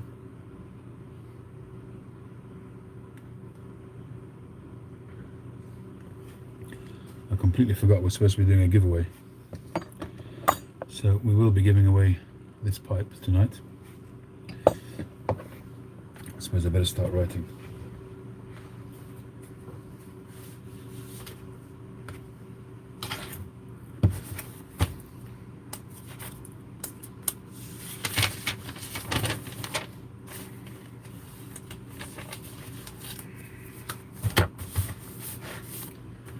So, a while back, at the end of 2022, I did a giveaway, gave away a bunch of pipes. It's the only giveaway I did, I think. I might have done some random ones, but the official giveaway, it was the only one I did in 2022. It was the end of the year, sort of saying thank you and stuff like that. So, Mark TPI won this, but he said that he would never smoke this pipe. It's not his kind of pipe. So he said I should I should give it away again. So that's what we're going to do. It's an early pipe, so I'm not going to claim that it's made to the same standard as the pipes that I make now. So don't hold it against me. But it's a perfectly good pipe. It's got nice grain. It's got a nice bit of early eldritch and ebonite saddle stem.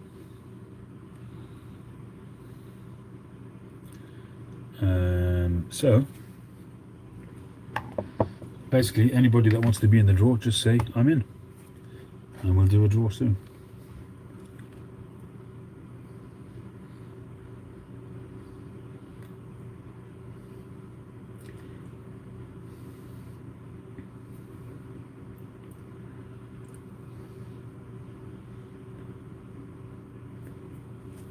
And it would be nice if you've had some kind of conversation during the live rather than just watching to get a giveaway pipe.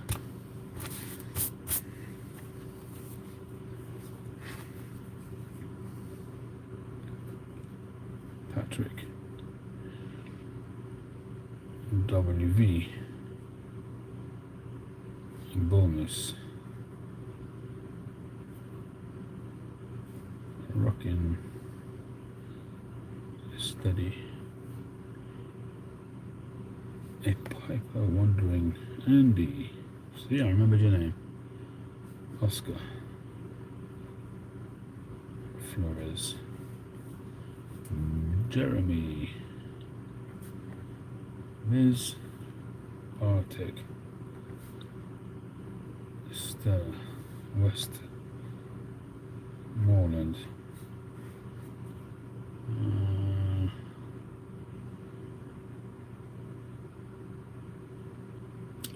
it's being given away, Jeff. I appreciate that, but it's being given away. So if somebody wins it and they want to sell it to you, by all means. I appreciate your offer. There are pipes on my website for not that much more.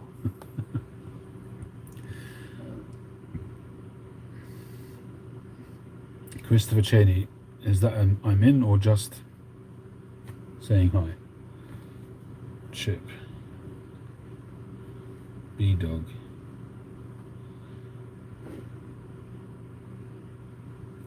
Okay, Troy, thank you. Beowulf.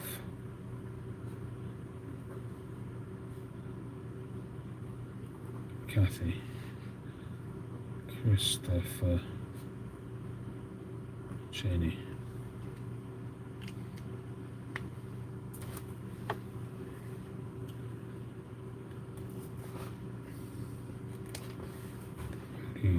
Wilson.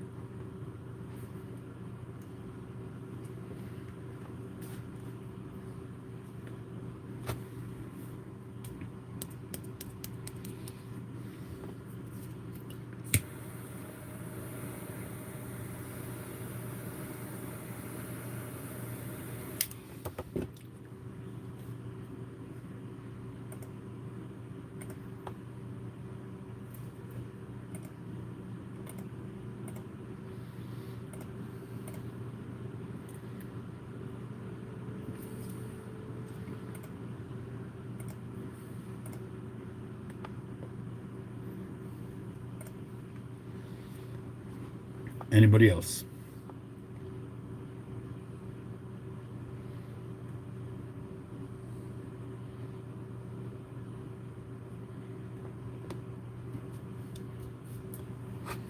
All right. So we'll do that soon.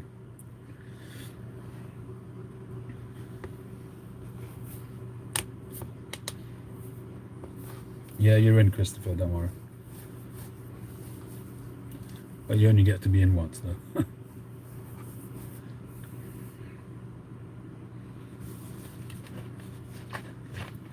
What are we, half one? Nearly 2 hours, I think.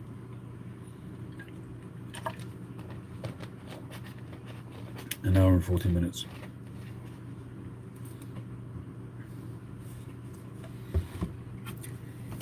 Alright, so I'm drawing a line. 1, 2, 3, 4, 5, 6, 7, 8, 10, 11, 12, 13, 14.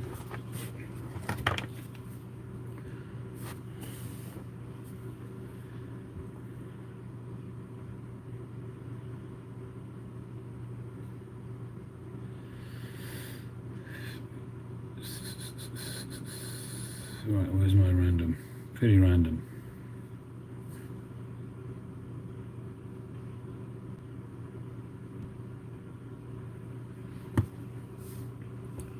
So we have 1 to 14.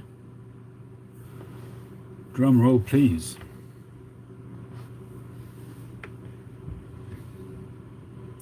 Oh, let me read you. If you win it, it will be a first Yabo. Yay! On your marks, get set, randomize. Number 3. excuse the handwriting, but number 3 is Bull Moose. Congratulations, Bull Moose.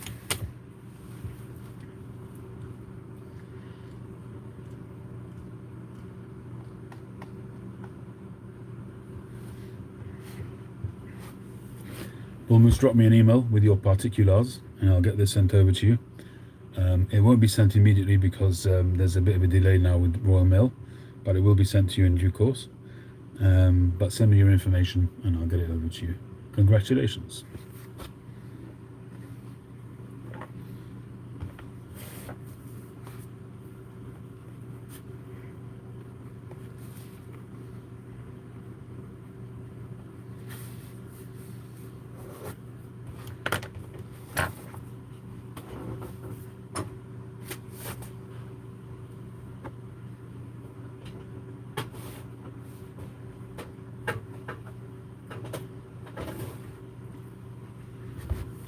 So that's the first giveaway for 2023 for my channel.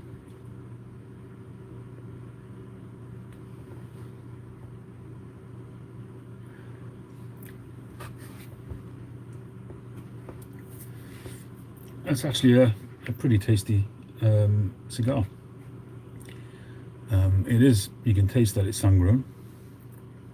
It's got that little bit of spiciness in it. It's like a spicy sweetness, which I like about sun-growns. I think sun-growns are probably my favorite New World genre of tobacco, of cigars.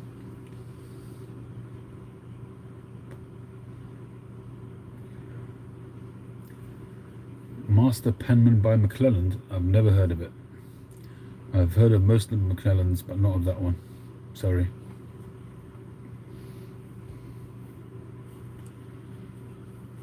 Oscar demands a recount.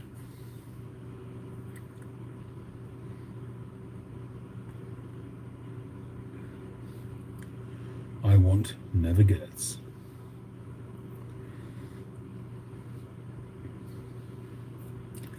I'm going to be doing a tobacco sale again soon as well. I've got too much tobacco. I've got a bunch of McClellans as well that I want to sell. I don't smoke McClellans that much. As good as it is, it's worth more to me to sell it.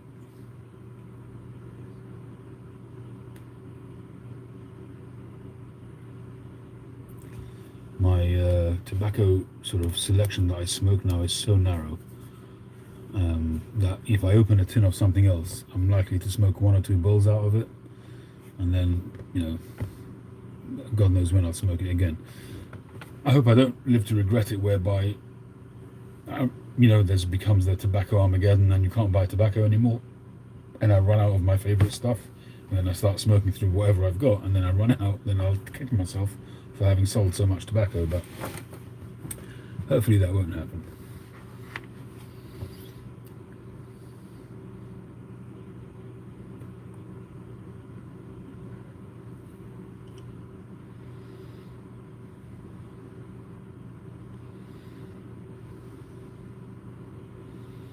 Yeah, I thought you were all about the long cut, Phil.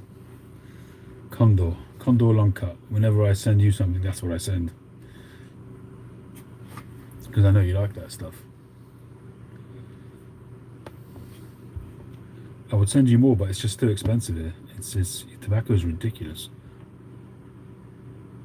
In fact, I don't know if you can get it there in America, but it would be cheaper there than it would be here. Can you buy it in America?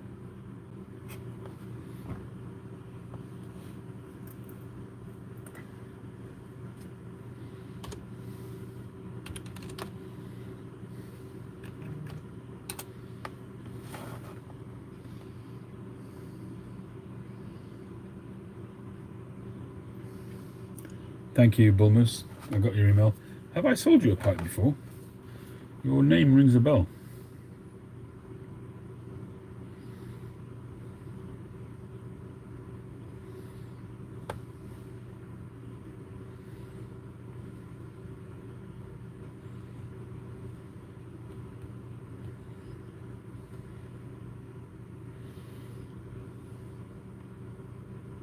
Joe Case Poker. The name just rung a bell. That's a long time ago. I've had some gorgeous Joe Case pipes. kind of regret them now, and I've sold them all. None of them were 9mm, so they weren't much good to me, but bull moose shape.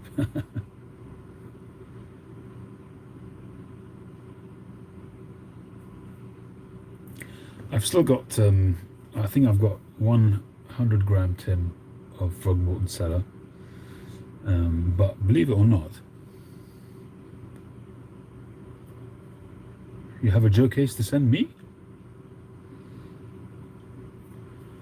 I don't remember. Awesome.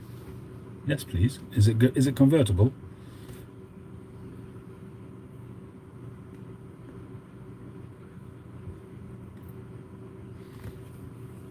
So I have that Frogmorton Cellar, but my 30-year-old son, who lives in Israel at the moment, when he was here last, he said, "Dad, can I have a pipe, please?" And it kind of it blew me, sort of jaw-dropping moment, and I thought, really, I didn't dream. Yeah, I really would love a custom built, an original, good condition custom built with a thick shank that I can convert to 9mm. I'd love to have one of those. Anyway,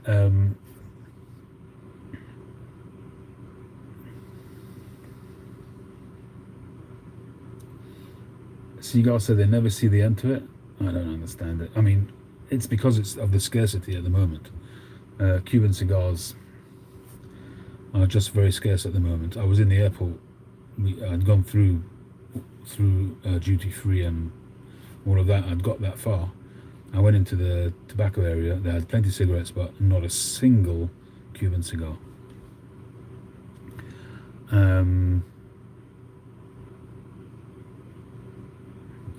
Right, no, I know they won't ship outside the UK, Patrick, but I just wasn't sure if Condor was for sale there or not.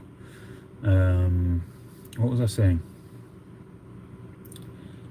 I can't remember what I was saying. Anybody remember what I was in the middle of saying?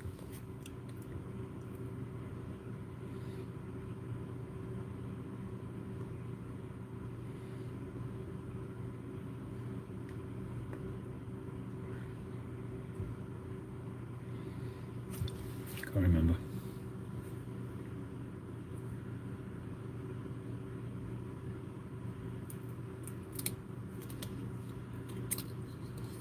Yeah, no, before that. Yeah, my son, thank you. KR4M, welcome aboard.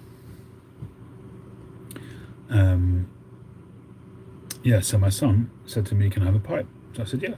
I gave him one of my own pipes that I made, one that I'd smoked already, so at least it was broken in. He asked me to show him how to smoke a pipe, which I did. And I gave him a few tobaccos to take with him. I gave him some Frogmorton Cellar, I gave him some Northwoods, I gave him some Orlick Golden Sliced, and I gave him some vanilla roll cake, as you'd expect.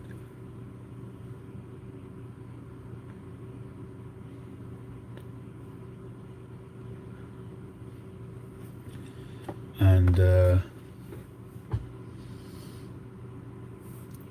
few weeks later, he called me and he said, "Dad, I've smoked through it all. Can I have some more, please?" He actually called me from a tobacco shop in Israel, but they didn't have much in stock. And anyway, he said out of all of them, he preferred Frogmorton Cellar. So I said, that's a shame because it doesn't exist anymore. They don't make it anymore. So I might have to keep that last one for him. I had an open jar, which I've now emptied into a bag, which is on its way there. One of my nieces is going to Israel, so she's going to take him. I've sent him about 250 grams, like a quarter of a kilo of tobacco, various different ones to get through. But the interesting thing is that where he studies, when he took out the pipe, people saw him with a pipe. 2 or 3 other guys thought, well, if he's smoking his pipe, they started bringing their pipes as well to the place where they study.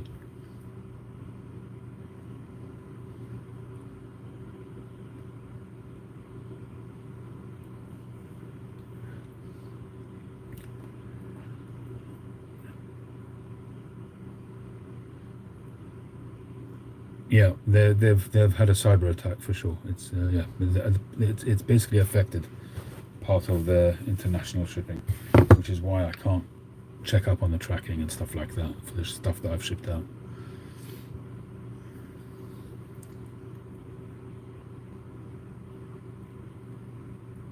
They are starting to ship now, but they're still asking people not to flood the system because they have to catch up. But they are starting to ship now.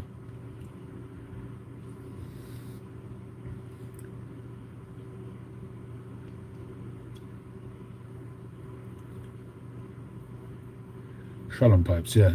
Shalom pipes also Alpha pipes. I think it's the same company.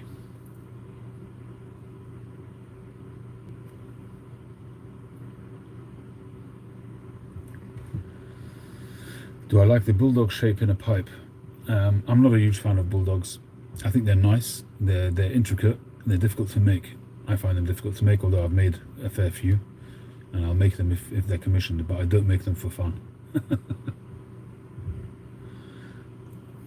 If I'm making a pipe just to enjoy myself, I'll make a bent billiard, or a bent apple, or an author, that kind of thing, or freehand. But you know, or even a 626, a cauldron. But I'm very much into the sort of classic, elevated classic shapes. Yeah, absolutely, Phil. Making square stuff round and then making it square again. Totally agree.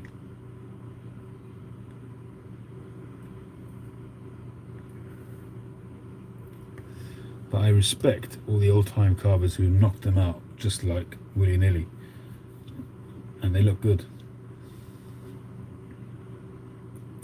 The old Stanwells are really good. I think the new Stanwells are also good. The main difference that I've seen between the two is the stem work and the silver work is not nowhere near up to the standard of the Danish Stanwells. They're all made in Italy now. So for me, that's the key difference.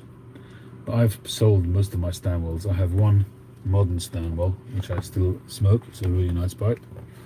It's a sandblasted pipe of the year from 2020, I think it is. Yeah, 2020. But I bought this one because I just loved the sandblast on it.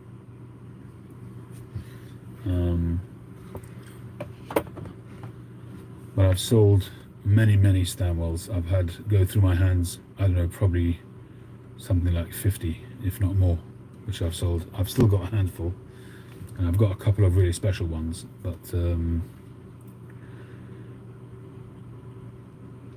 I've got one which is just something else.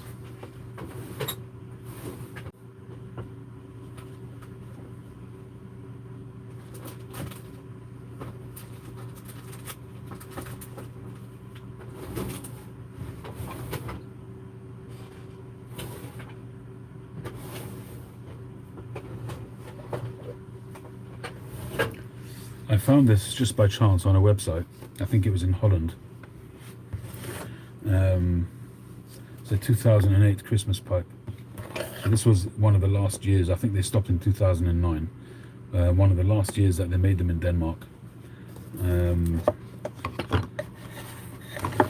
the shape is fantastic, and the grain is unbelievable. So it's got like a boat shape almost. Comes to a point there. It's got a silver band which I haven't polished, but the grain, if you look at it, just look at the grain all the way around, the beautiful straight grain, pretty much, and then look at the base, it's just covered in bird's eye. What this needs is an LCS staining treatment to bring out that grain. I'm tempted to restain this, to be honest, but I'm not going to, because it would be terrible to mess around with an original. But the grain on this is just amazing. This is, you know, can be a really high grade pipe.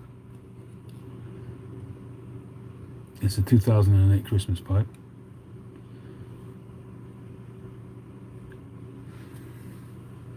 It's unsmoked as well. This is a new old stock.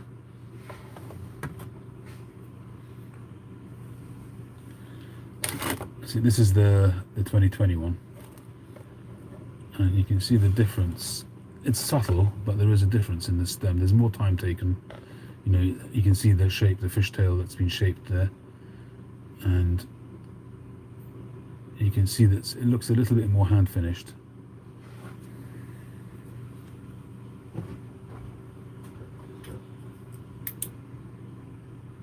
No, the funneling is the same, so it's been done by machine. It's got that sort of semi-arc. It hasn't got a V-slot. I don't think they ever did a V-slot, to be honest, because it's machine made, it's factory made. So I have offered this up for sale in the past, but it didn't sell. But I wasn't prepared to sell it cheaply. I think I put it up for £300, but I wasn't prepared to sell it cheaply. You know, it'd have to be a good price if I'm going to sell it.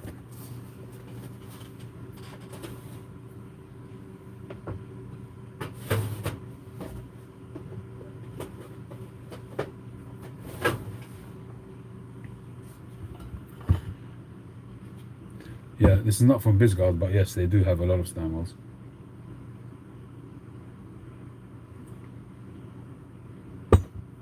Bisgard is a really good website, actually. But I have had a few handmade stem wells. If you come across handmade, in other words, it has to have the stamp on it, handmade, and it's usually got the serial number on it as well, a registration number. Those are handmade pipes, and they can command a good price.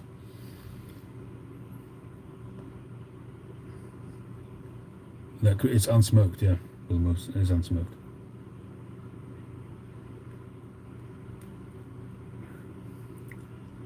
Well, thanks, Patrick. Take all my viewers with you. Off you go then.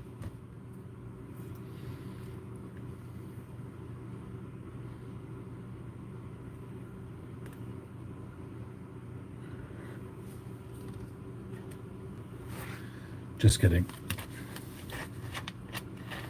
Well, I'll take the cue. I'll take the hint.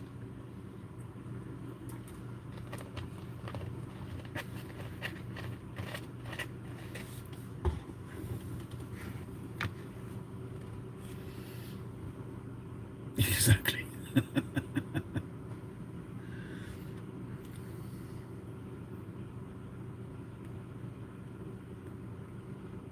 Bugger off, Limey.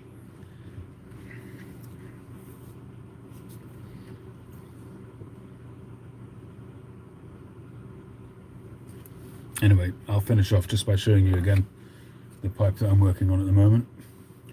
So this I'm calling a kicking tadpole. It's inspired by, can't remember which Danish pipe maker who's I've seen that shape with. I think it's Peter Heading. And the grain should be really nicely placed. Got a nice cross grain going across the base there. And some nice bird's eye on the sides. It's just needs still a lot of more refining. The area there is looking good, but still got to finish off these lines here. Don't worry, Patrick, I'm just yanking your chain. Anybody can go wherever they want.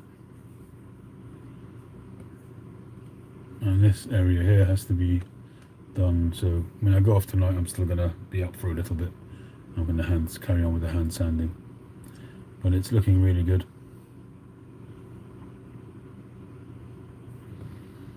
I might do a little bit of a fluting here as well, just to sort of define that edge a little bit more. Hey Ahmed.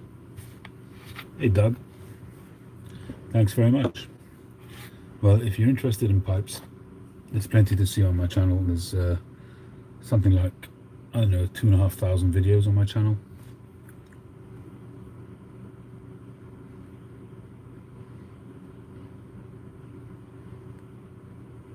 You can find cigar videos, pipe tobacco videos, videos of pipe shops, cigar shops, and general stuff as well. I do a lot of driving around, talking about general topical stuff.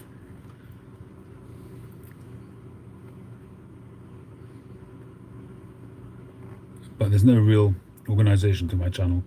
I just record and that's it. I don't have any fancy gear, and I don't do any production work on my videos. It's really just as it is. Yeah, that Christmas pipe, whoever gets it eventually is going to get a great pipe. It's really one of my favorite shapes. It's a bent sort of egg billiard type pipe, and it will smoke fantastic. I don't understand why it hasn't gone. I've priced it fantastically. It's a great pipe.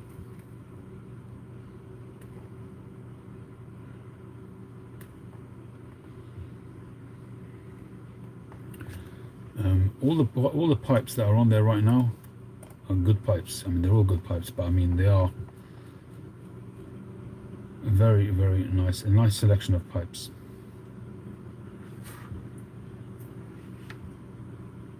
Different styles, you know, will suit lots of different people, perhaps.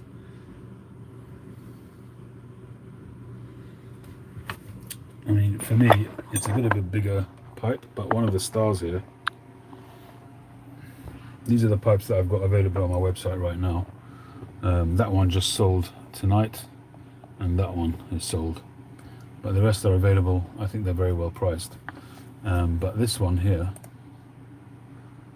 is, for me, I think one of my best pipes of the year from 2022. It's not fancy, it's straight down the line.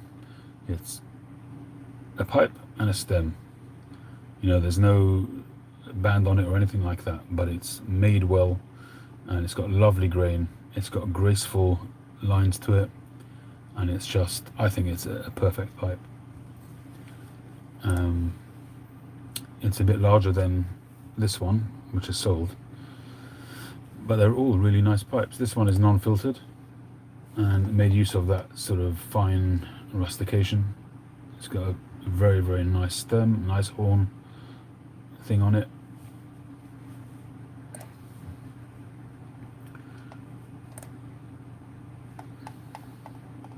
Love the colouring on this pipe.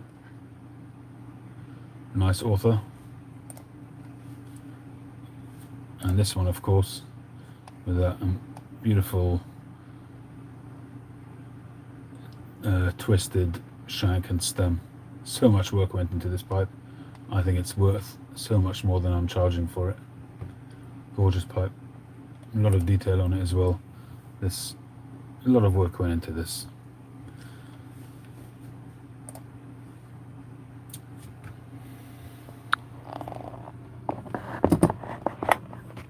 I think it's like that with you know, any person who's making stuff. Sometimes I just feel, you know, I'm just going to keep them and smoke them myself. You don't want to buy them, don't buy them, fine. And then suddenly 2 or 3 of them will sell. There's no rhyme or reason really to when pipes sell or don't sell. Hopefully I'll leave them on and get through February. People will have a bit more money. Hopefully they'll sell.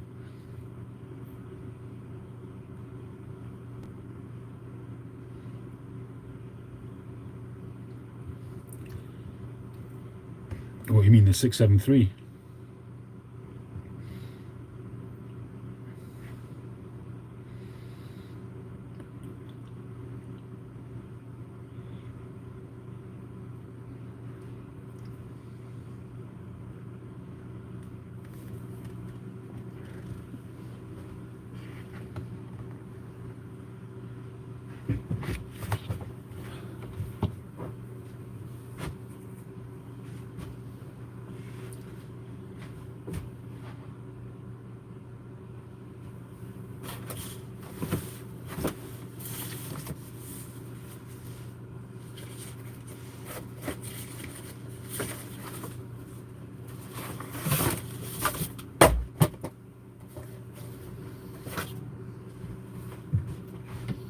Come to think of it, I don't know where mine is, my matches pipe.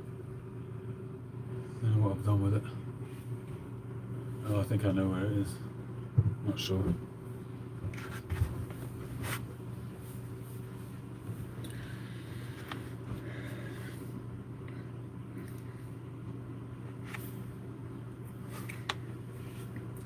Well, you can always order one, Jeff, when you're in the money. I'll always be happy to make you one.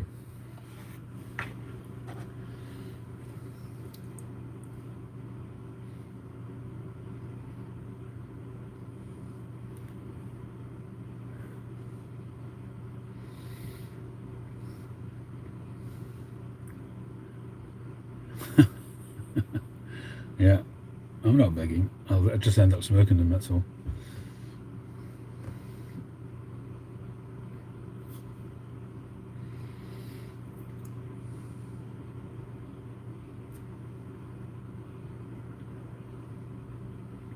It's kind of how long do you leave them on there for, you know?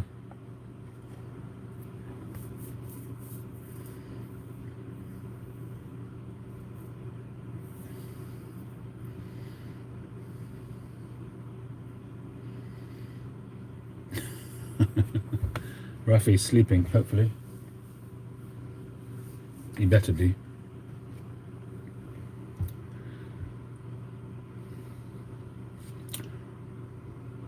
Well, Jeff, whenever you're ready, let me know and I'll give you a price.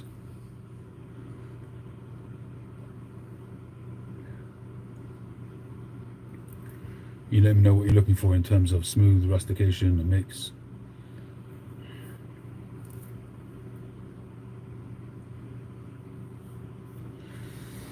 I think I've done my fair share of giving away for a little while, Phil. I think I gave away half a dozen pipes. No, I think I gave away eight pipes. I think I gave away a couple of weeks ago.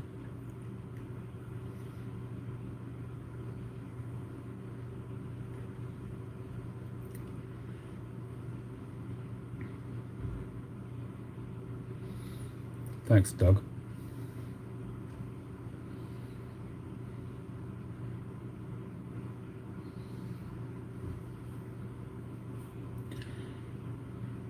You gave away 4 pipes. Wow. See you, Steve and Kathy. Yeah, it's hard. I mean, when you're working on a pipe, you know, I find it a lot easier. I'll be honest with you. I find it a lot easier giving away some of my estate pipes by other makers that I don't smoke anymore.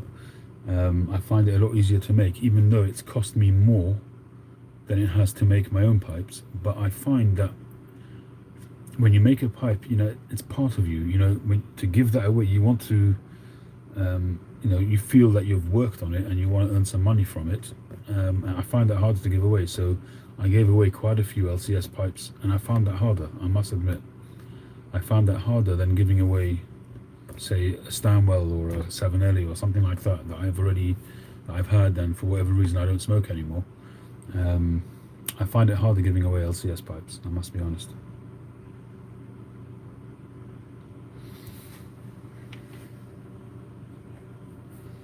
Yeah, I guess so.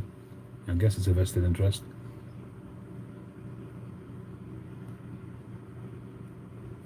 I might spend, say, £100 on a pipe, 7Ellie or a Stanwell or something like that, but a pipe that I've made might only cost me in materials £30 or £40, let's say, in materials. Obviously my time is worth something, but I haven't taken money out of my pocket as such. But I'll find it a lot harder to give that away than a pipe that I've spent money on.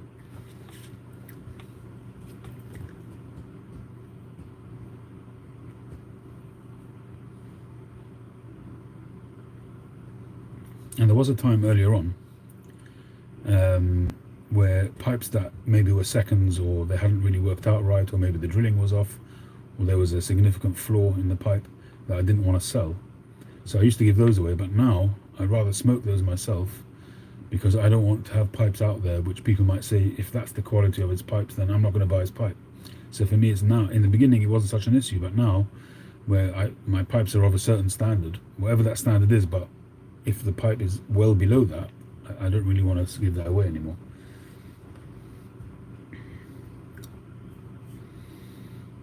Thanks, Doug.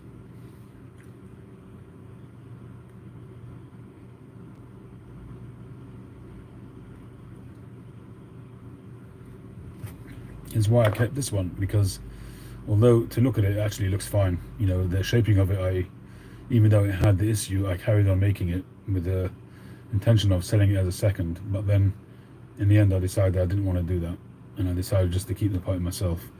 It looks fine. It's externally it looks no problem, but I know that the drill is too high on this pipe, and I just wasn't happy selling it. It smokes, it smokes just fine.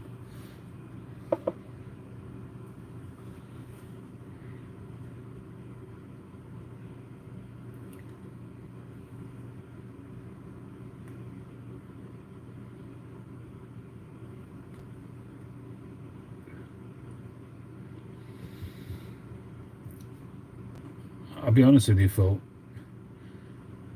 I used to always say that I find it hard to sell my pipes that I make, and there was a time when I didn't find it that hard. I was making pipes, knocking them out fast, and selling them, and thankfully the majority of my pipes have all sold. But in my in the last, say, 6 months to a year, my pipes have gone to again, I'm not trying to sound conceited here. I'm just saying it as it is, that my pipes are of a certain standard now that I'd much rather sell my older pipes that are not mine, that are not made by me, and just have all my own pipes.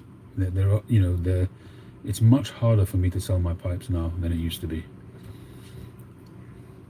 Like pipe 700, very, very hard for me to sell that. Pipe 702, which is the orange one, which I said I might keep, that will be, it actually sold. So it's did it sell? No, it didn't sell, sorry. I thought it sold. No, it didn't sell. And it's very hard for me to sell that pipe. I really want to keep that pipe, but if it sells, it sells. I need the money more, but I find it really hard nowadays.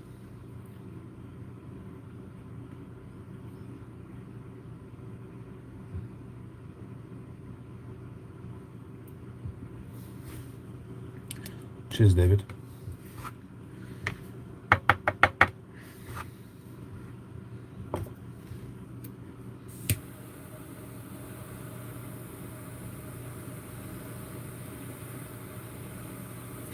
But most of the time, I end up keeping the ones which I'm not happy selling, so I don't usually end up with a star pipe, a pipe that I really, really want. In the end, they do sell.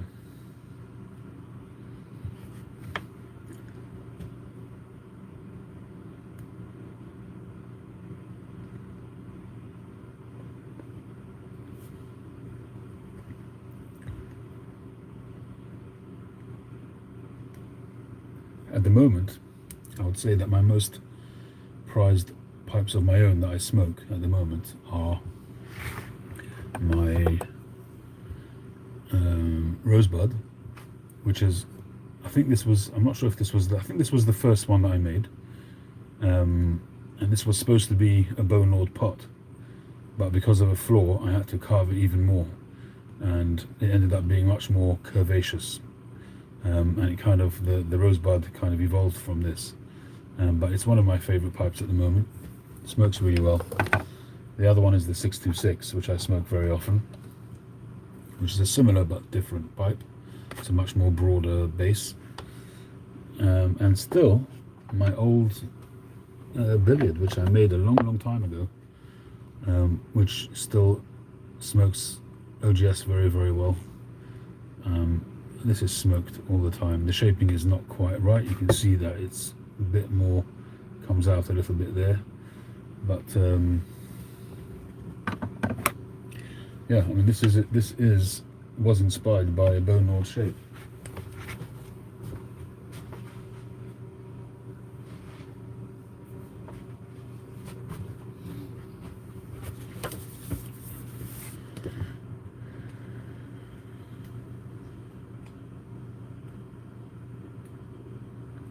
So Bone Lord had a pipe which was cracked, but it was his own pipe. It had a big crack in it, but he still kept it.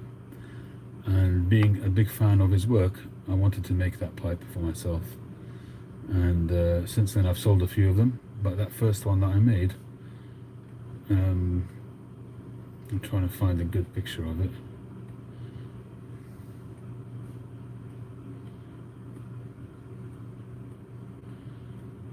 I've read this book so many times.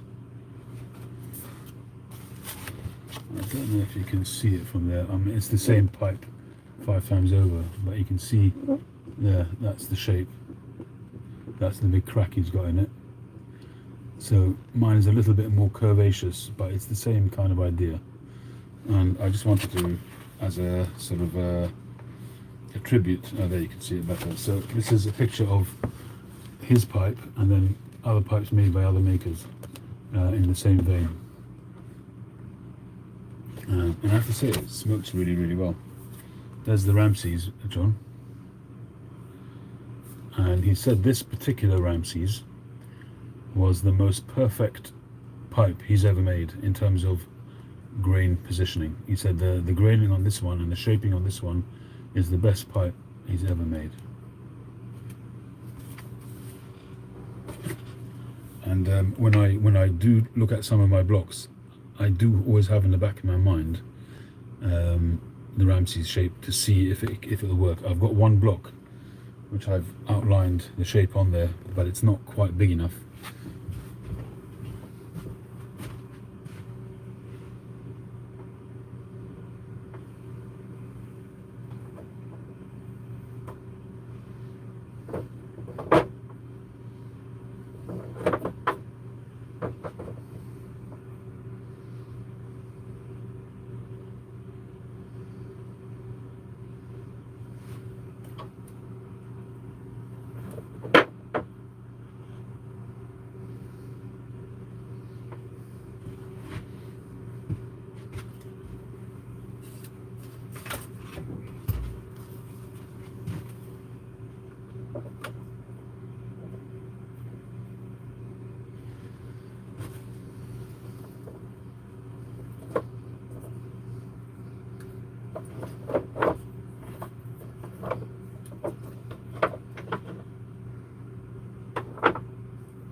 This isn't the one, but actually I probably could do one on this one.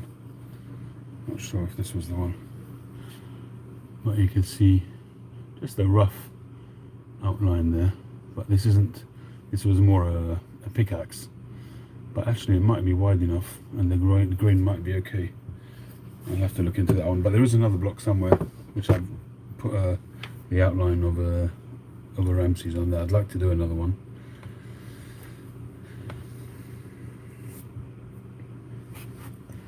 But you know, when I'm sort of cutting into blocks to see what the grain structure is, I've always got shapes in mind and trying to find blocks that will suit it.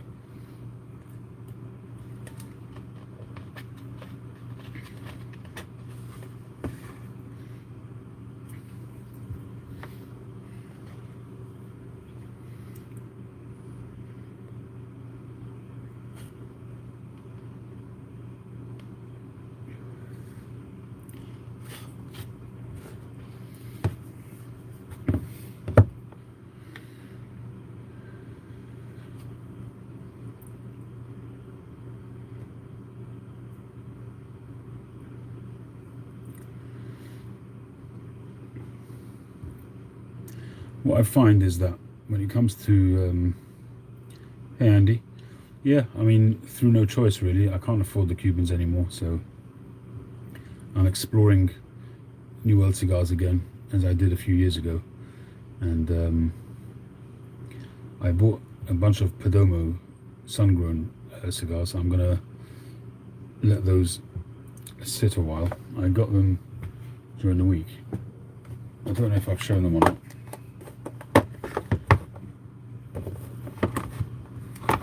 This is a sampler pack of Perdomo. So I actually got this caps in blue at the same time, which I'm making my way through the tin. But I've got to let it age for a little bit. I've gone through quite a bit of it already. Had the most wonderful tin notes. So I think it was 1, 2, 3, 4. I thought maybe it was 5. But these are all sun-grown. So I used to smoke the 20th anniversary Maduro. I've got a video on my channel of the 20th Maduro, but this is the sun-grown. 20th anniversary, 10th anniversary. This one is a lot 23. These are all Perdomo and Habano. So I'm gonna do some videos on those soon. I do have downstairs a presentation, like a travel humidor. Well, a cigar sort of sleeve thing, which came with 4 as well. And in that one, I've got the Maduro 20th anniversary. I think there's a 10th anniversary. I think there's a champagne and something else. That's still sealed. I haven't smoked those, and those should taste fantastic because they've been in my humidor for a few years now.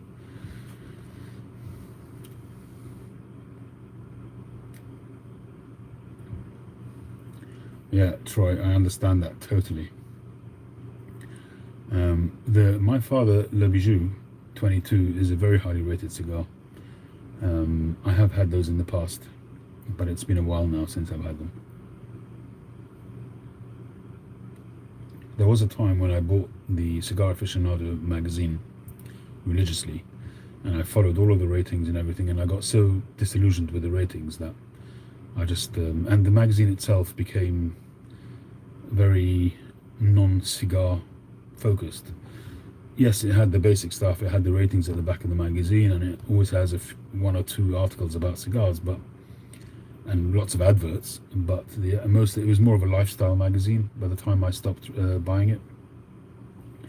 If I go to tobacconist and it happens to be there, then I might buy it, but I don't buy it every month. The last one I bought was maybe a couple of years ago.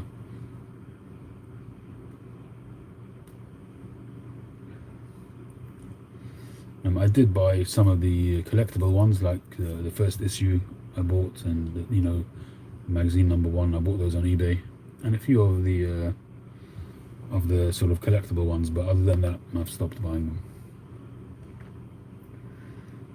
Yeah, it's definitely a lifestyle magazine, and that's unashamedly so. I mean, they state that quite openly, that it's more of a lifestyle magazine now.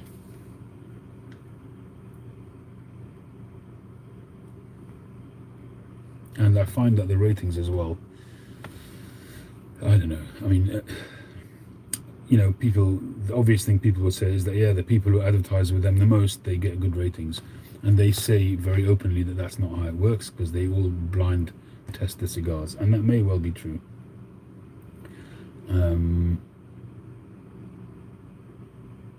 But I've never really agreed.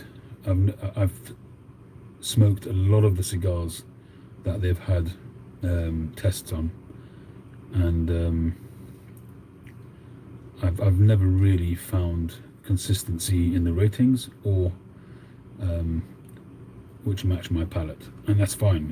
Everybody has a different palate, but it just didn't register with me. It didn't resonate with me, so I stopped buying it. I also find as well that when you have people sort of doing tests of Cuban cigars against non-Cuban cigars, to me that's just a non-starter. There's such a different breed that if you're going to pit one against the other, then you're not really being realistic about it, or you don't know enough about either of them if you're going to make comparisons. I remember seeing one of the big cigar channels on YouTube smoking a Cuban cigar and saying, right, let's see what this is all about, what all the fuss is about. And he smoked the cigar and he said, meh. And it may well be to his palate it was meh, but it's just a completely different breed of cigar. And New World cigars are so much more flavorful, so much more punchy and spicy and peppery. If you go from smoking those regularly on a daily basis and then try a Cuban cigar, to you it's going to be a very, very bland, weak, mild cigar. But you'd be completely missing the whole sort of DNA of what a Cuban cigar is. So I find when I watch American cigar smokers reviewing Cuban cigars, most of the time I just switch off, because it's not going to be a realistic, objective review.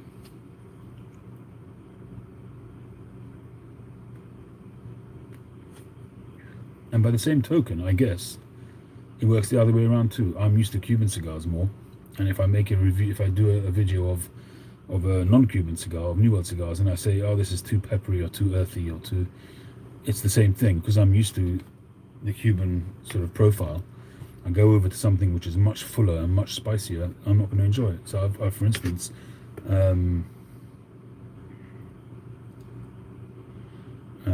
what was the one which I say is always too peppery?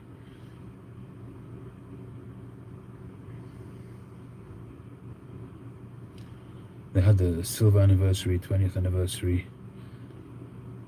Why can't I remember them? I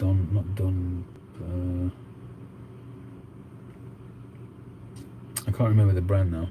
It's one of the big brands, one of the big non-Cuban brands. But I find the cigars, nearly all of them, much too peppery for me.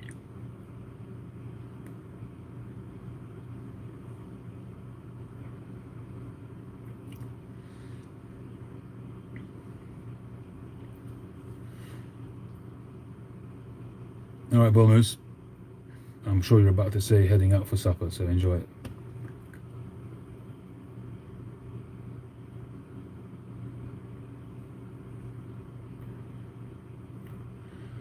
Yeah, the Cuban twang is just something very hard to describe, but the Cuban flavor is just it's just something else, and I just don't think you can compare one against the other.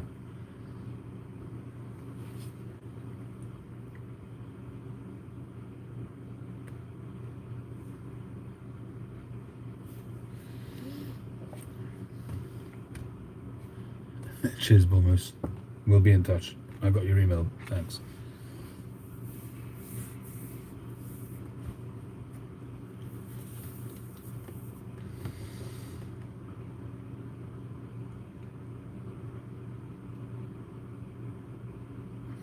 Now, Lee, that is a very good question, and that's a chase that I've been on in the past and always come up unsatisfied.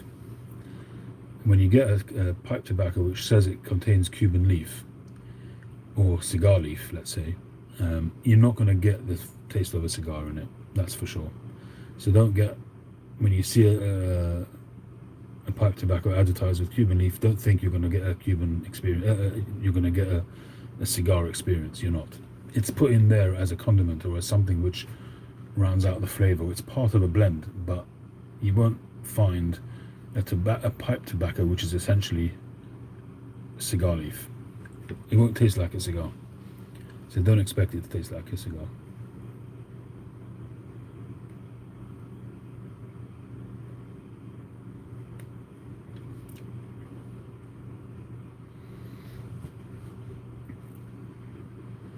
Yes, Toscano may be, because Toscano is a very, very spicy cigar. It's, what is it? It's Kentucky, is it? It's full of really spicy stuff. So yes, you can get a very spicy tobacco which will have that. But in terms of if you take a cigar like that, I'm not talking about Toscanos. They're also a different breed. But if you take your average New World cigar or your average Cuban cigar, and you sort of try to find a pipe tobacco to match that flavor, I don't think you'll ever find it. I haven't seen one, short of doing what I do sometimes, which is to nub a cigar by just putting it in your pipe and smoking it, which I do very often. Other than that, you're not going to get a cigar. I don't think that there is a pipe tobacco out there which tastes like a cigar.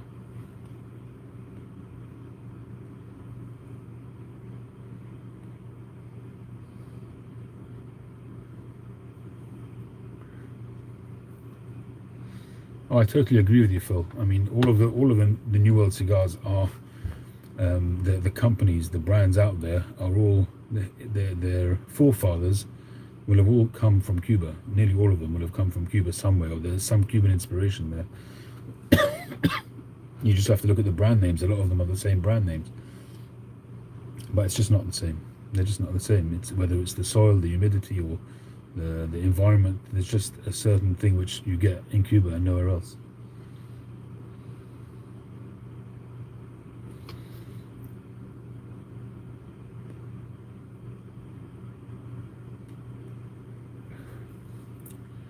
But I think that Cuba's really either taken a genius step or taken a suicidal step. We'll find out which one in the next few years. The price hike that they've given is just knocked out of the game so many people, you know. Like I say, either 80% of their customer base are wealthy people and they can still afford to pay those prices, or they've knocked out 50% of the average guy in the street who can't afford their cigars anymore. I assume they've done some market research and it's the former rather than the latter, but we'll see.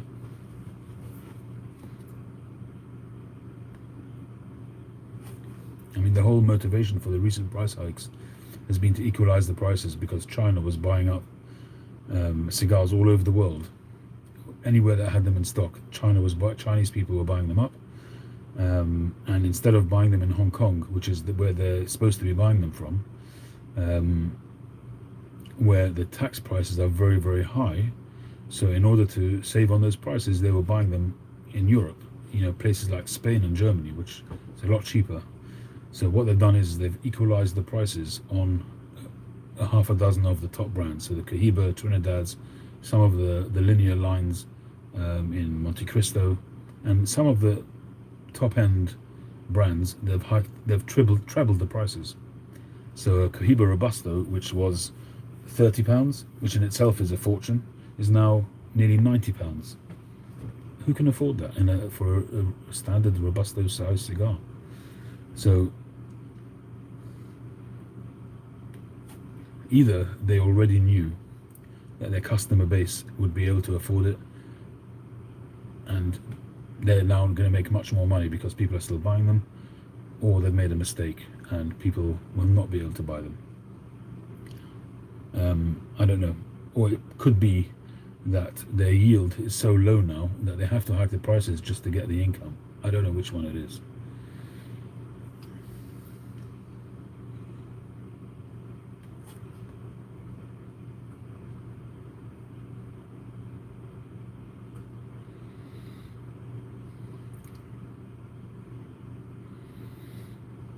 In times gone by, if you would go into JJ Fox's in London, I'm talking about 15-20 years ago, when you went to the shelf to buy a regular Cuban cigar, that cigar will have already been aged 10 years. The standard thing to do when people bought cigars would be, when the merchants would buy the cigars, they would buy the cigars and put them down, and only bring them out when they were ready to smoke. But the demand has so outstripped the supply that that whole concept doesn't exist anymore. They get if you go into JJ Fox's now, you look at the box dates, it'll be 2022, 21 if you're lucky. So everything is brand new. So you have to buy it and you have to put it down. If you don't put it down, you're going to smoke a very fresh cigar, which isn't going to be at its best.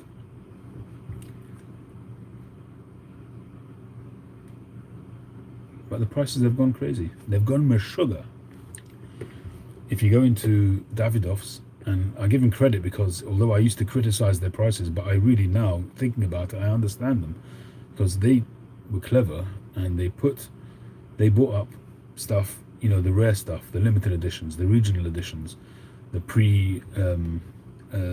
communist Cuba boxes. They put them down. They've got millions and millions of pounds worth of stuff in their cellar, and they bring them up every so often. They'll bring a box up, but if you want to buy an aged Cohiba, you'll pay £300-400 for a single cigar, you know.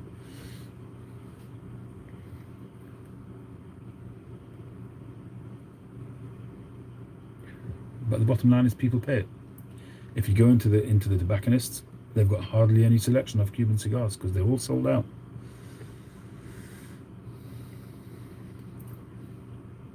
I haven't had the Niagara Camacho. I just had the Camacho Connecticut, which was quite nice. I'm going through lots of different New Worlds now to try out, and I'll sort of fine-tune the ones that I like and start buying them and stocking up on them.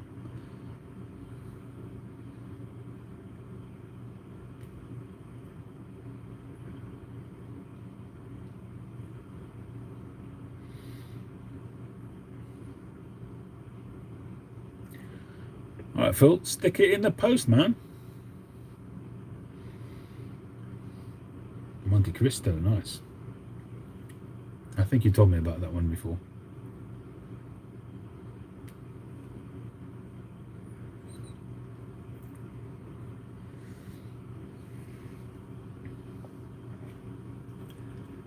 Post sucks now, it does here too.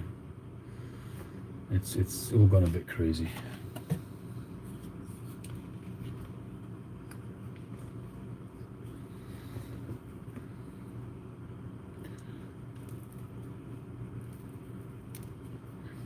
So that's what I will do when a cigar gets a little bit too hot to hold. Just stick it in a pipe.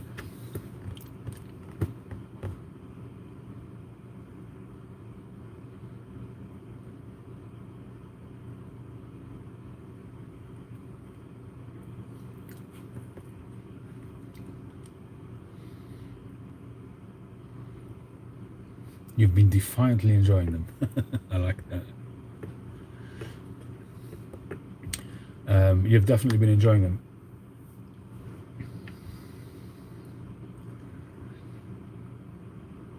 Yeah, Lee, I agree with you. Construction on New World cigars is second to none. And I think it's a crime that Cuba still hasn't sorted out their construction issues. That's another reason why I'm fed up with them. But they're better than they used to be. 4 or 5 years ago, I was going crazy and I stopped smoking Cuban cigars and I only smoked New Worlds for about a year or so. And then I discovered I was having a lot of trouble with tongue bite at the time with my pipes. And it's before I went to 9mm pipes. And I was smoking cigars almost exclusively.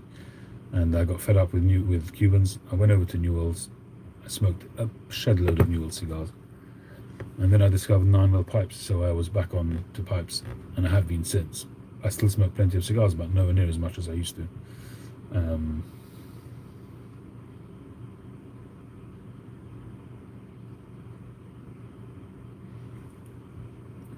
But the price hike now is such that it's just not viable for me to buy Cuban cigars. Even that's assuming you can get them.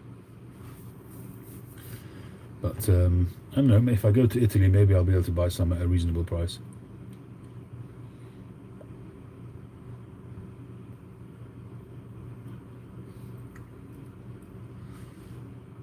The cigars very much what I would say Arturo Fuente. I'm not talking about the Opus X's, even though the ones that I've had, I wasn't that enamored by them, but I find Arturo Fuentes are very good middle of the road cigars. They don't disappoint. They're made with good tobacco, but they don't blow your mind, but they're very enjoyable. And I find that they're reliable. I think reliable is a very good word to describe Arturo Fuente as a brand. A good, reliable smoke. The flavor profile is kind of middle of the road. It's tobacco-y. That's what I've found of the ones that I've had. I smoked a lot of the Hemingway short stories a while back. I enjoyed those a lot. I smoked the 898s. Yeah, reliable, consistent, yeah.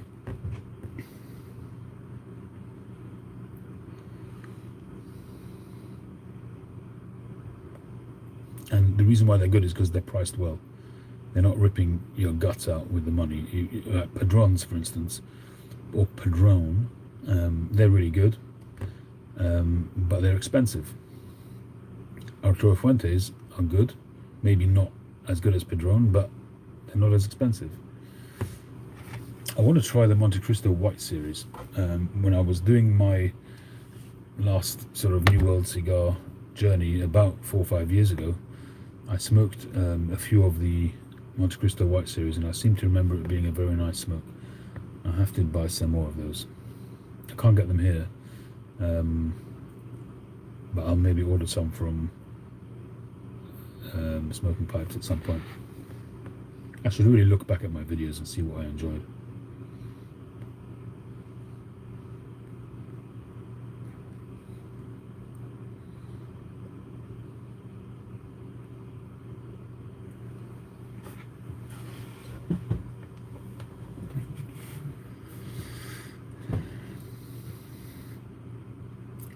I enjoy some of the Davidoffs. I haven't always been a big fan of Davidoff cigars, but I enjoy the Nicaraguan, the Davidoff Nicaraguan. I've got one of those in my Tupperware. I've had that for maybe 4 or 5 years, so it should be really good. And for me, my personal favorite is the Late Hour, Davidoff Late Hour. I can't buy them here because they're too expensive. They cost the same as Cuban cigars. A Robusto is like 30 quid. So, you know, a one-off is fine, but to buy a box of them or anything like that is out of the question. And the problem with that is at the same price in Europe. They're really expensive. In Europe, you can buy a Cuban for half the money than you would pay here, but not Davidoffs. Davidoffs are the same everywhere. They're expensive.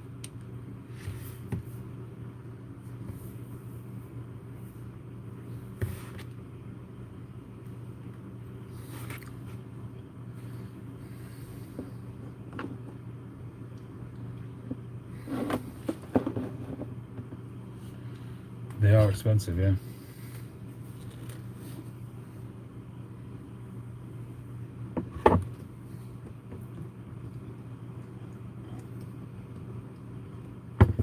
Tim, Hermit Piper, he's been smoking a lot of cigars recently. He's been on a real cigar kick, and he goes to a cigar place every Thursday. He's part of a club on Cigars Limited, and he goes every Thursday and smokes 2 or 3 cigars over a few hour period, and he smokes a really good selection. I wish he would do more videos.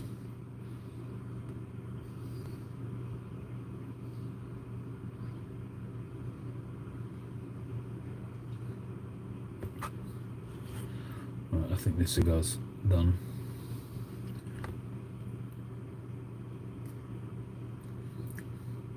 Maybe not. It wasn't tasting so good in there.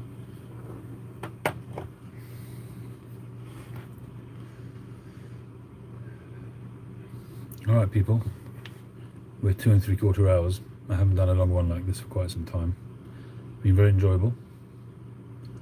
I want to thank you all for joining me. Hope you've enjoyed it. Thank you Patrick, thank you David, thank you Jeff, Chip, Lee, Phil, Bartek, Andy, Oscar, Andy, Bullmoose, he's gone now, hasn't he? And everybody else. Thank you very much for joining me, and I'm sure you will see me during the course of the week, hopefully. I'll catch you on the next one.